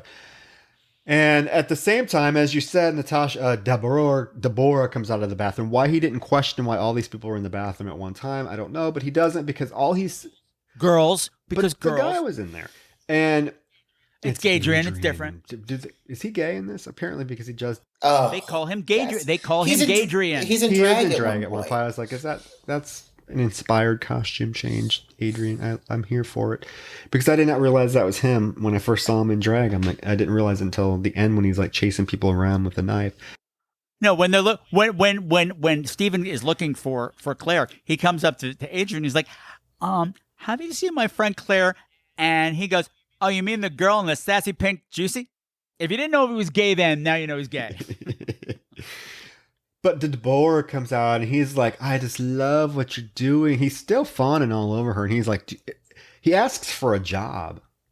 And you're like, oh, fuck. And she's like, well, we don't have anything open right now. But the minute we do, you are next in line. Oh, don't know what that meant. I don't know if that meant yeah. She gives him like a little wink.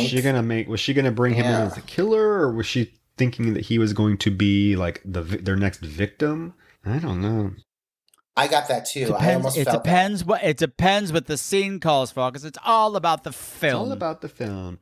So the next day, Steven's at lunch with his little posse, including Judy and the other girl and the other guy that he's with all the time. They have no names, apparently.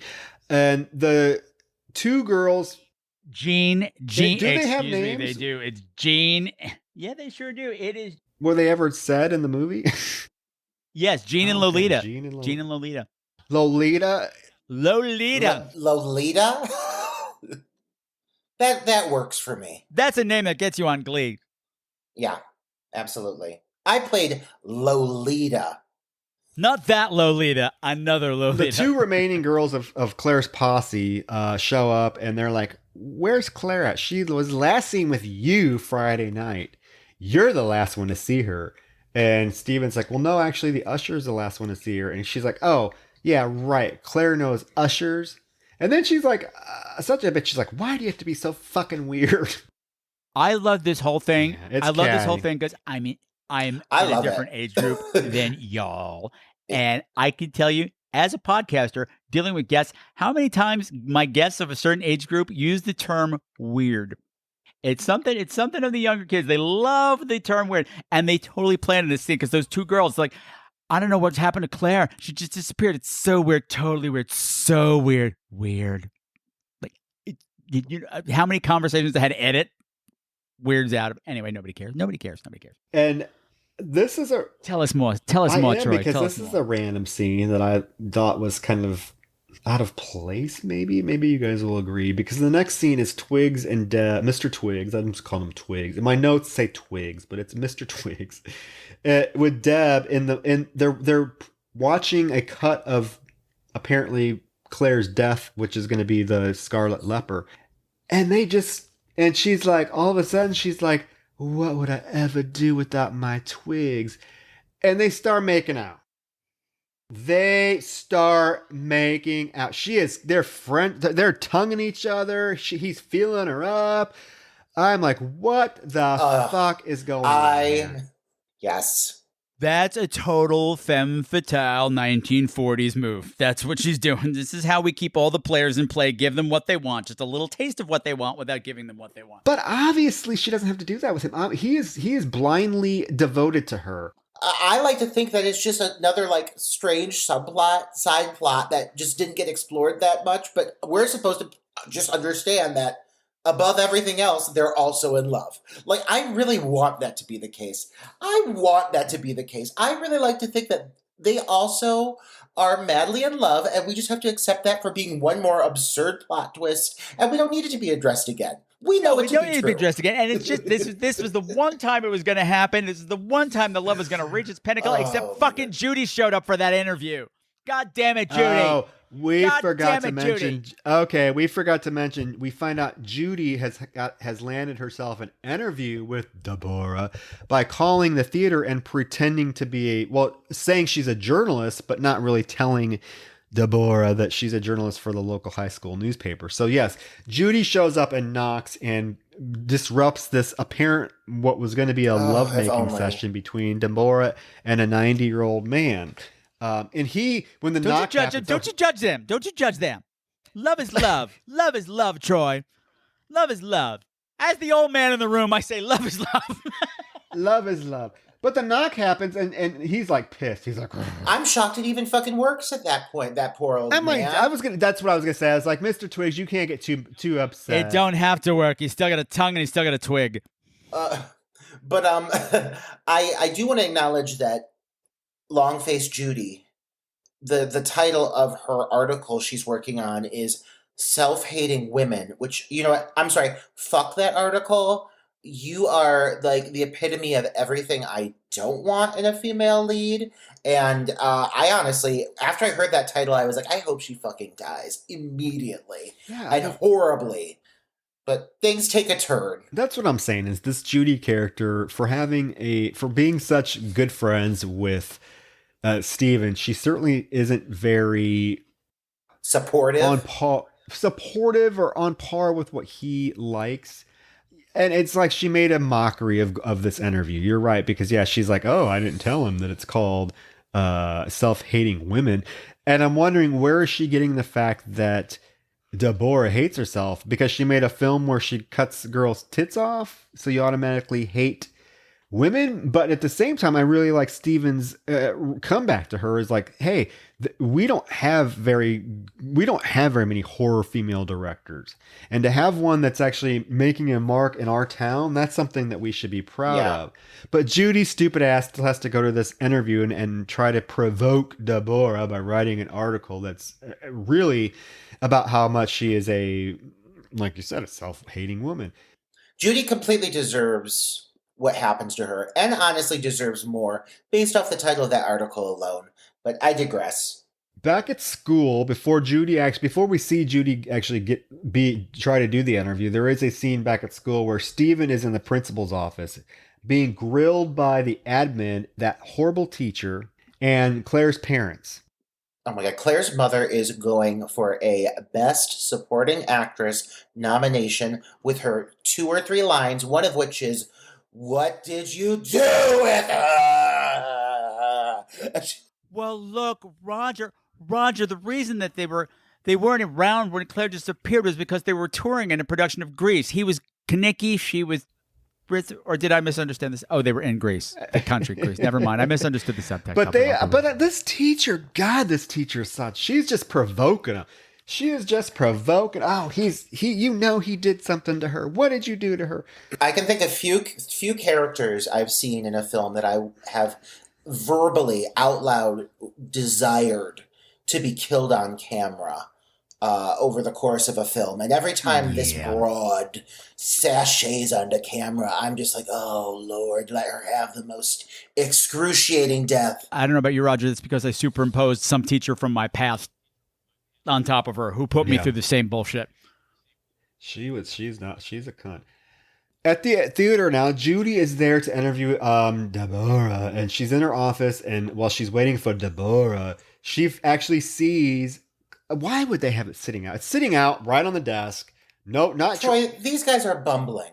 But they're not bumbling. They don't give a fuck. They think they're above it all. That could be. It's Claire's star-studded or jewel-studded cell phone right there, blood on it and everything. Flip phone. It's the height of technology. It's a Nokia flip phone, but it's and she sees it.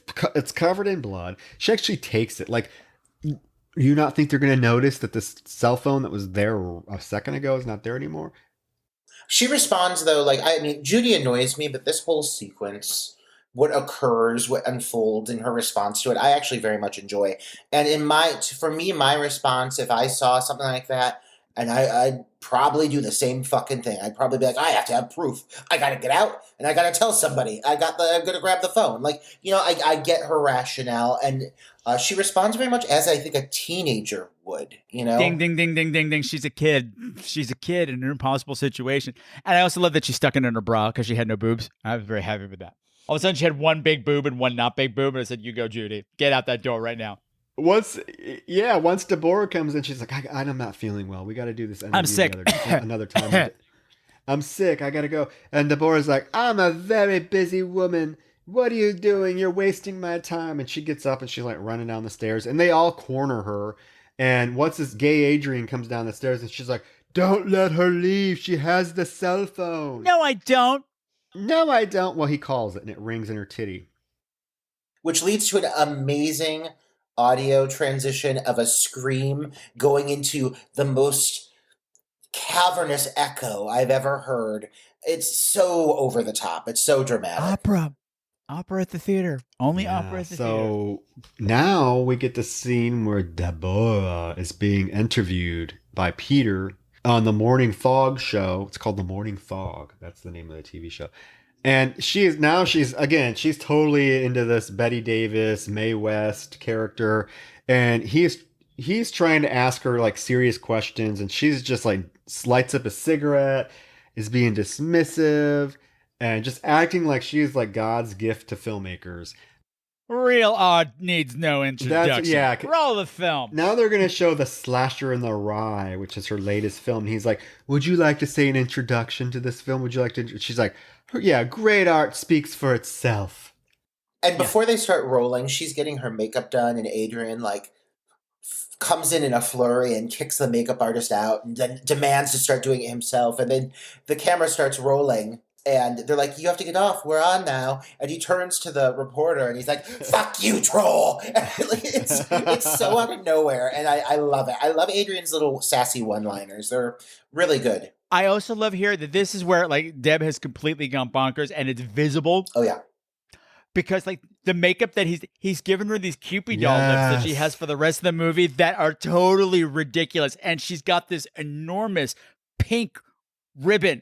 This big breast cancer awareness ribbon, gigantic, this massive virtue signaling that she does for the rest of the movie to hide what she's doing. And this is the point where I really grasped that she seriously does give no fucks whatsoever. I mean, they're on the news showing a clip of a movie that features someone really being killed.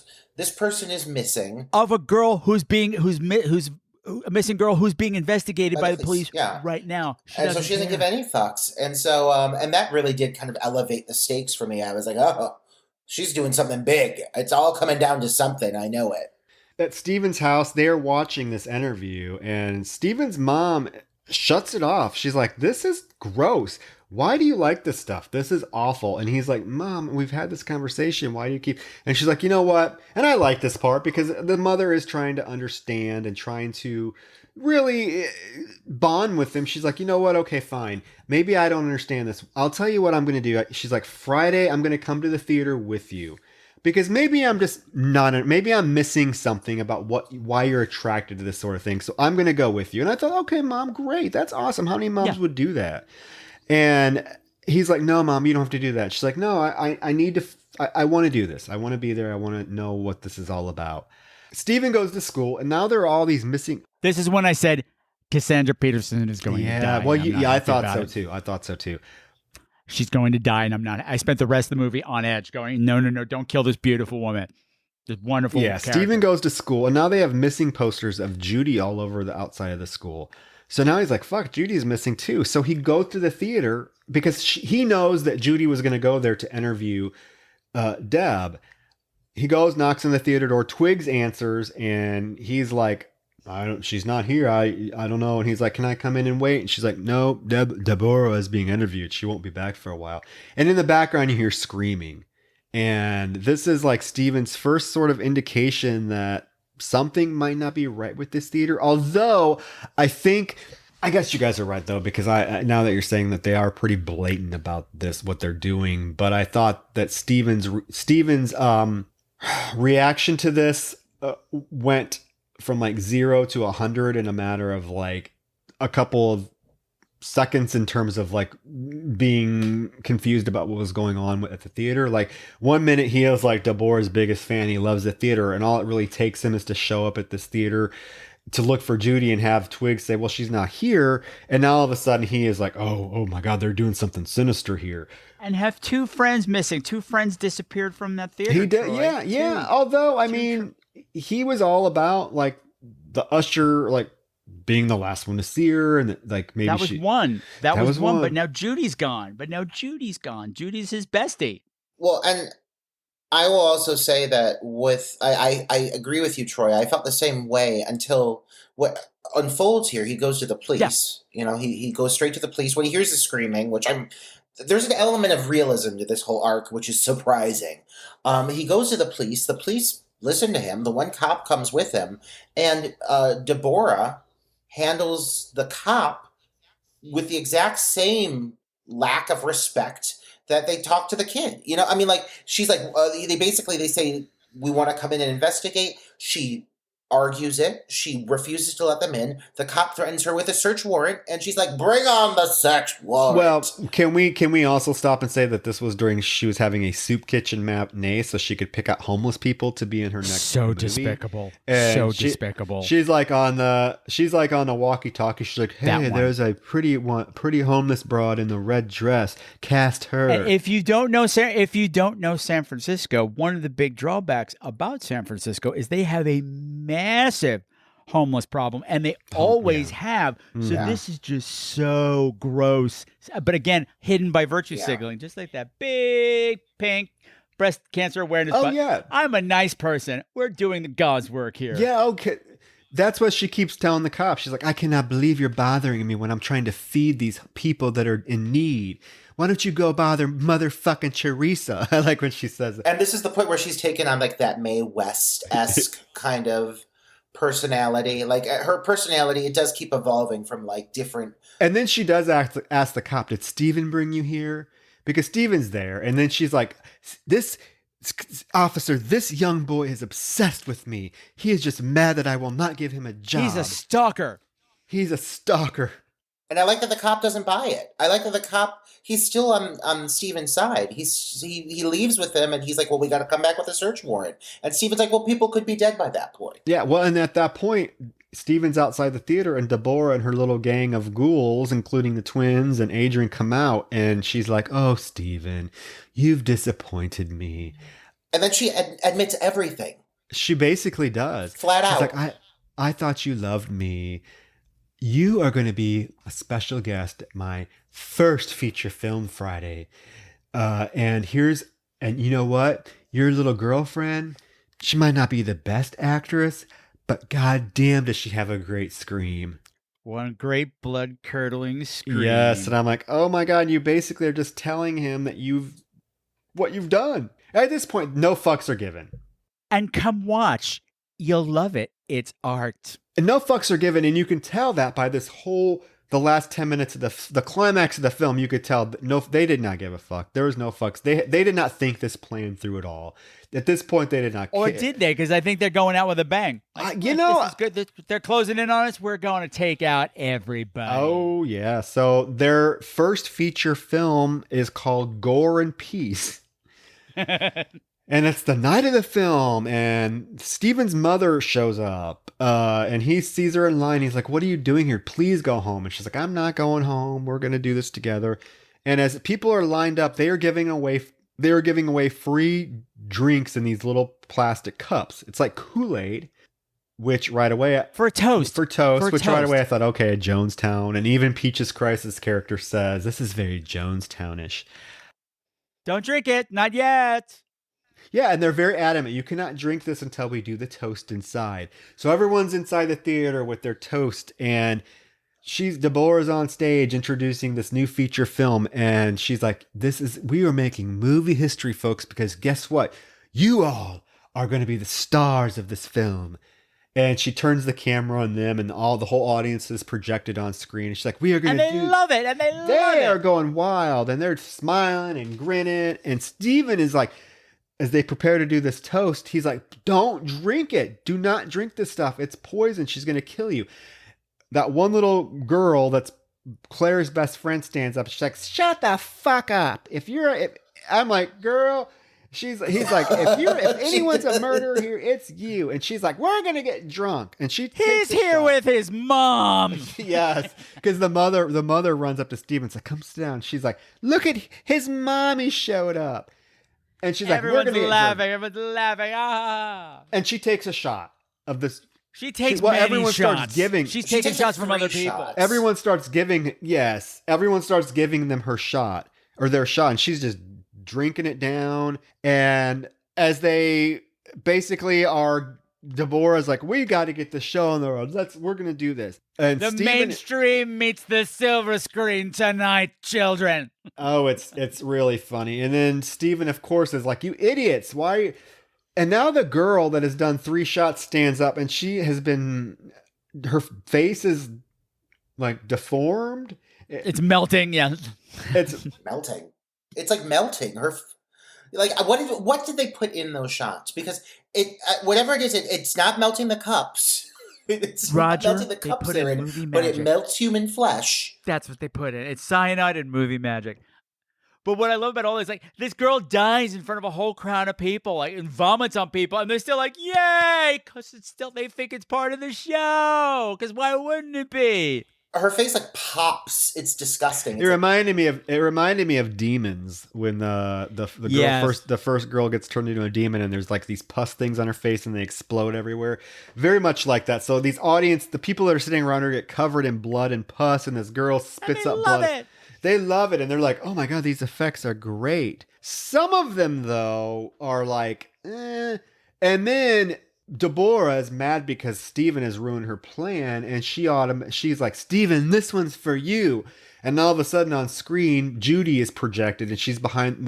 We see Judy tied to a chair. And so Steven rushes up there to get to Judy. In the meantime, there's like, basically, people that have drunk the drink are like sitting in their chairs like dead and like bleeding from their eyes and mouth.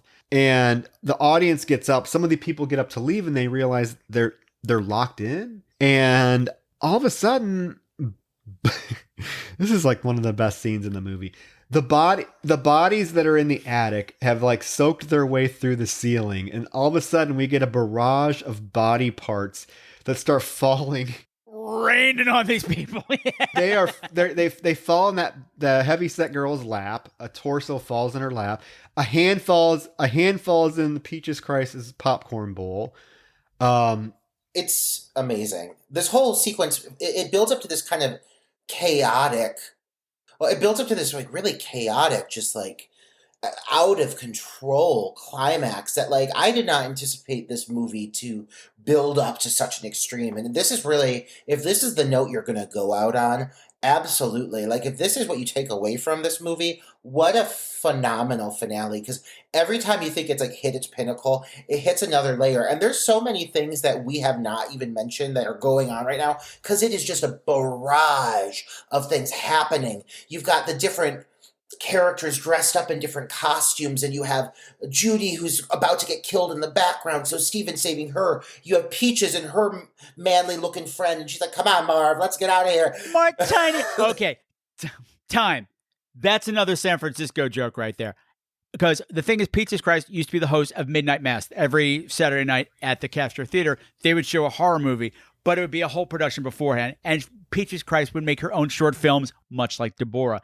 In the short films was always featured her best friend, Martini. Martini always met a horrible end, which ended with Peaches Christ going, Martini, no! Which happens in the movie. So that was for the Peaches. Oh my God, that scream, cinematic gold. Like this whole sequence just blew my fucking skirt up, and I couldn't get enough of it. And even with the whole thing of the bodies dropping, I mean, that's something that's been referenced throughout the movie. We haven't even touched on this. The blood droplets coming from the ceiling. Several people acknowledge that the bodies are starting to drip through the ceiling. And then when the ceiling gives way and all these bodies start dropping on people, and it's happening throughout the whole sequence, they just keep falling. It's fucking hilarious. I couldn't stop laughing. I was cackling the whole scene.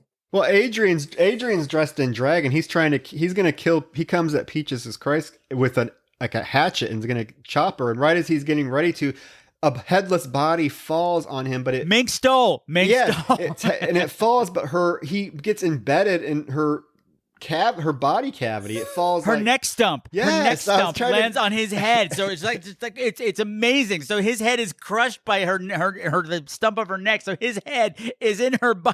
He's dispatched, and that's it. Yeah, there's a scene of him stumbling around with her body on top of his head, and then he fall. It is like, oh my God, this is amazing. In the meantime, another thing I do want to say I really love about this is that these smaller characters that we have mentioned, this is all of their moment to shine, and everybody gets a moment. Peaches Christ gets a moment. Lolita gets quite a couple of moments. Like, I really love how everybody kind of like came together for this big epic finale. And I do have to say, there is an army of people and there are only a small handful of killers. So they could have easily overwhelmed these people, and they eventually do. But at one point, the panic is absurd. What I also love is outside, you've got a news reporter like, there's a hostage situation here at the Victoria Theater, and the people are being killed, and it's terrible. I'm going, where's the fire department? You hear people banging on the door. Is anybody trying to open that door to get these people out? Nobody's trying to let anybody out. They're just reporting the news. And Peaches Christ is using the meat cleaver that she stole from Adrian, trying to like chop through the door. It's wild.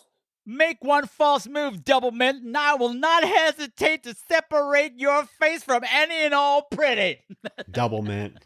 I love that. She called them the twins. Double Mint. But Mr. Twiggs comes and he's like the heavy. What's her name? Lolita. Oh yeah, he calls her. He's like, you're nothing but a high school cunt. Mentions that her vagina smells, and like, yeah. Oh my goodness. I forget exactly what he said, but I was like, oh, honey. Oh, Mr. Twig. Mr. Twig is doubling down on poor Lolita, who has had no interaction with him at this point. No, except for this. A pile of guts falls, and it distracts him, and as this time, Judy takes like a tape recorder or something? She takes a film reel and bashes him in the head with it. Though I do not think contact is actually made on camera, but I'll buy it. Because he's a frail old man, and he does drop. And that doesn't take him out anyway.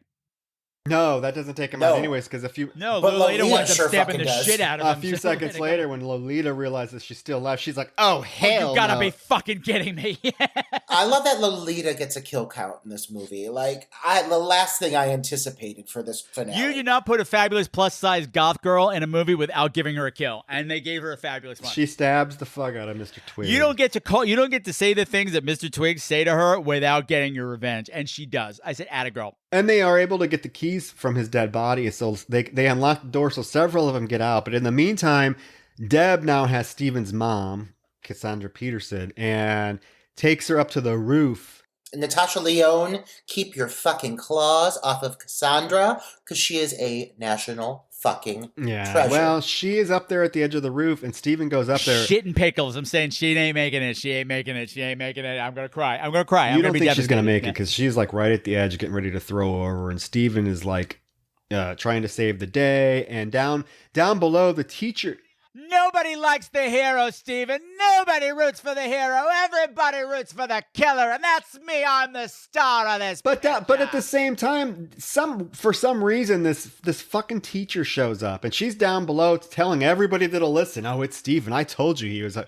It's Steven. It's totally Steven. I told you he was a horrible person, didn't I? No. She gonna get hers. She gonna get hers.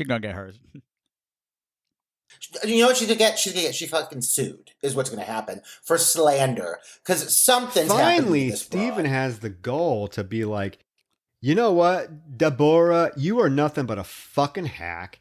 You're a terrible actress. You can't act. And your father would be fucking ashamed of these shitty fucking movies you're making.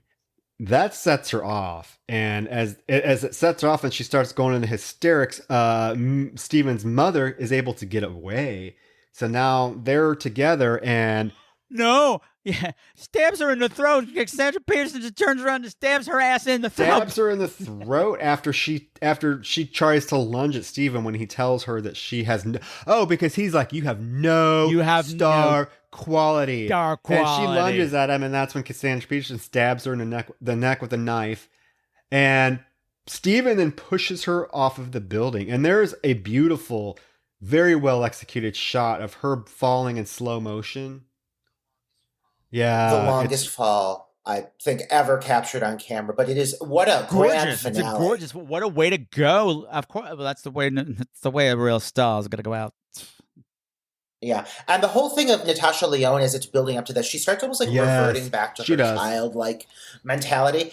And I mean, it is a weird performance, but God, if I could get Natasha Lyonne saying "Daddy, Daddy, Daddy" as my ringtone, I would, because it is bonkers. It's bonkers. It all boils back. It all crazy. boils back to Daddy. That's what takes her, and it's her first negative criticism. And like any filmmaker, they crumble at the first taste of bad criticism. The fact that Cassandra Peterson gets a fucking kill is, I mean, they're keeping me satisfied beginning to end. She's basically the final girl. I mean, she takes out the killer. I mean, that's really what it boils down to, which was a smart move to cast her as this, you know. Oh, yeah.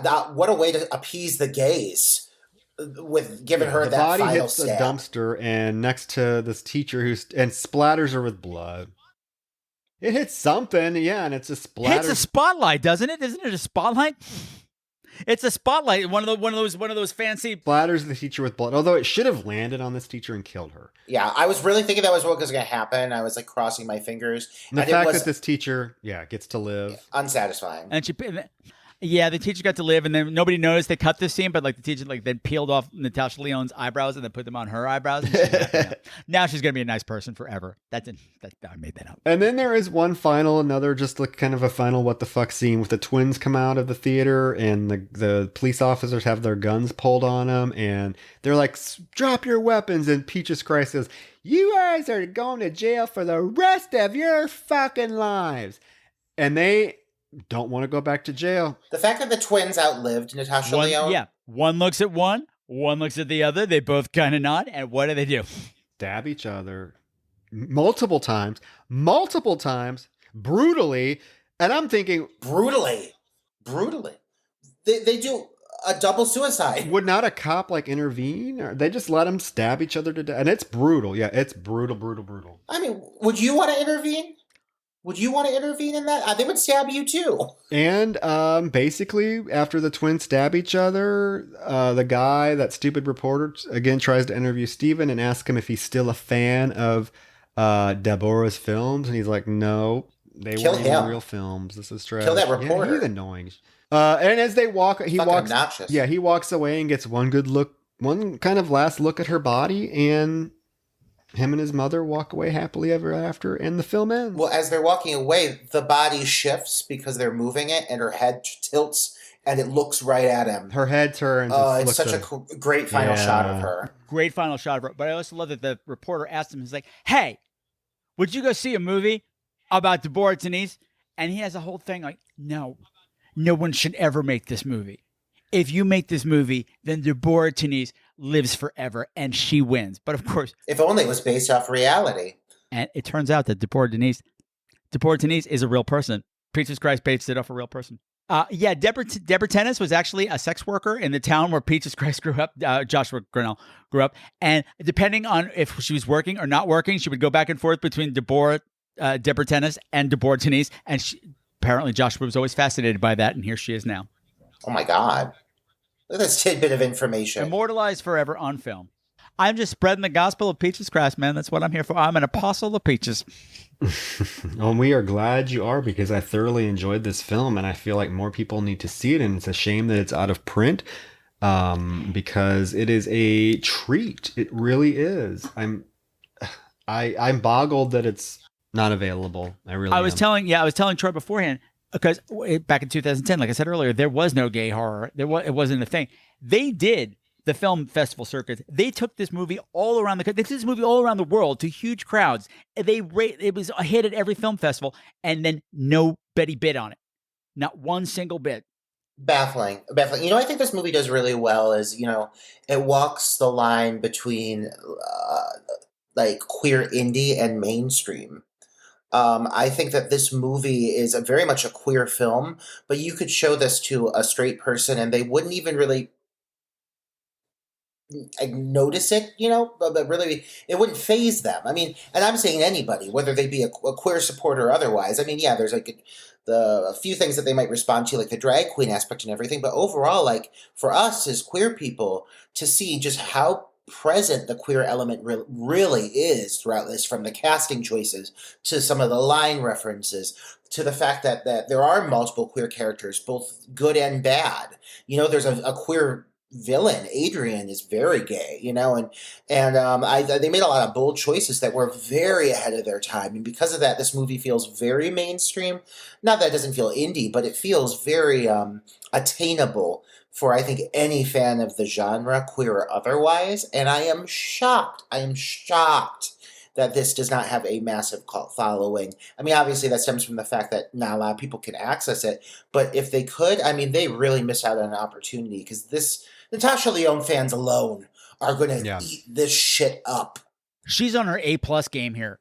Yeah. She's not fucking around. And also, it turns out what we learned when I learned at that interview that she did at that night is that she is a lifelong horror fan and not mainstream stuff. Like, her and Peaches met on some chat board on AOL back in the day with Natasha Lyonne under another name, and talking about Doris Fishburne, who, if you don't know, Doris Fishburne worked back in the 60s and 70s. She made she was like a woman making horror movies and also softcore porn movies. She was like, people said, women can't make softcore porns, and Doris Fishburne said, fuck y'all, I'm going to make whatever I want. Nothing she made is good. It's all trash, but she did it. She did it. And she did it her way and said, fuck everybody. She said, fuck Hollywood, I'm making the movies I want. But I thoroughly enjoyed this film. I thought that it definitely, as a horror fan, horror filmmaker, it hit a lot of really good points. It was just fun. It's just fun. It's a popcorn flick. You just sit back and enjoy it. That's all I can say is I really wish more people could see this film. Well, fortunately, I also, in addition to hosting Scream Queens, the podcast where horror gets gay, I've been also hosting the Scream Queens virtual drive-in, where usually every Sunday night at 8 o'clock Eastern Standard Time, I'll host a movie. And for you, Troy, and for you, Roger, I will be more than happy to host a night for All About Evil, just so that your listeners can catch up with this movie and experience it. So whenever this episode comes out the following Sunday, let me know. I'll set it up. Love it. Okay.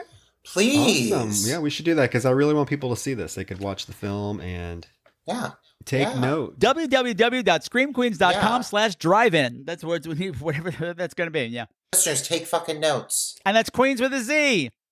Yeah, take fucking notes. When we will make sure to we'll make sure that our listeners are made aware, because this is one thing, like, we could talk about this all we want, but to not be able to view the film that goes along with this it's unfair, to be honest. I mean, at the end of the day, my gripes aside, some of the little performance aspects or some of the things that maybe didn't hit for me, my opinion regarding this film is overwhelmingly positive. And it builds and it builds and it builds to a surprisingly impactful and effective conclusion that I just couldn't get enough of. I mean, I could watch that finale. The last 10 minutes of this movie, I could watch it on loop over and over and over and let it lull me to sleep. It's that enjoyable. But yeah, I mean, what a great choice, and what an unexpected choice. So thank you for introducing us to this. You're very welcome. My pleasure. Like I said, I'm in a positive. Well, and yeah, thank you for being a guest. Also, we've enjoyed this. This was a lot of fun being able to chat about this film. My pleasure. My pleasure. So yeah, just tell the listeners again where they can find you at, where they can find your show. Well, I am going on hiatus for the month of August, but you've got 11 years of shows to sift through, and both of these guys have been on my show, so you can pick out those episodes. And you can find me at www.screamqueens.com, and that's Queens with a Z.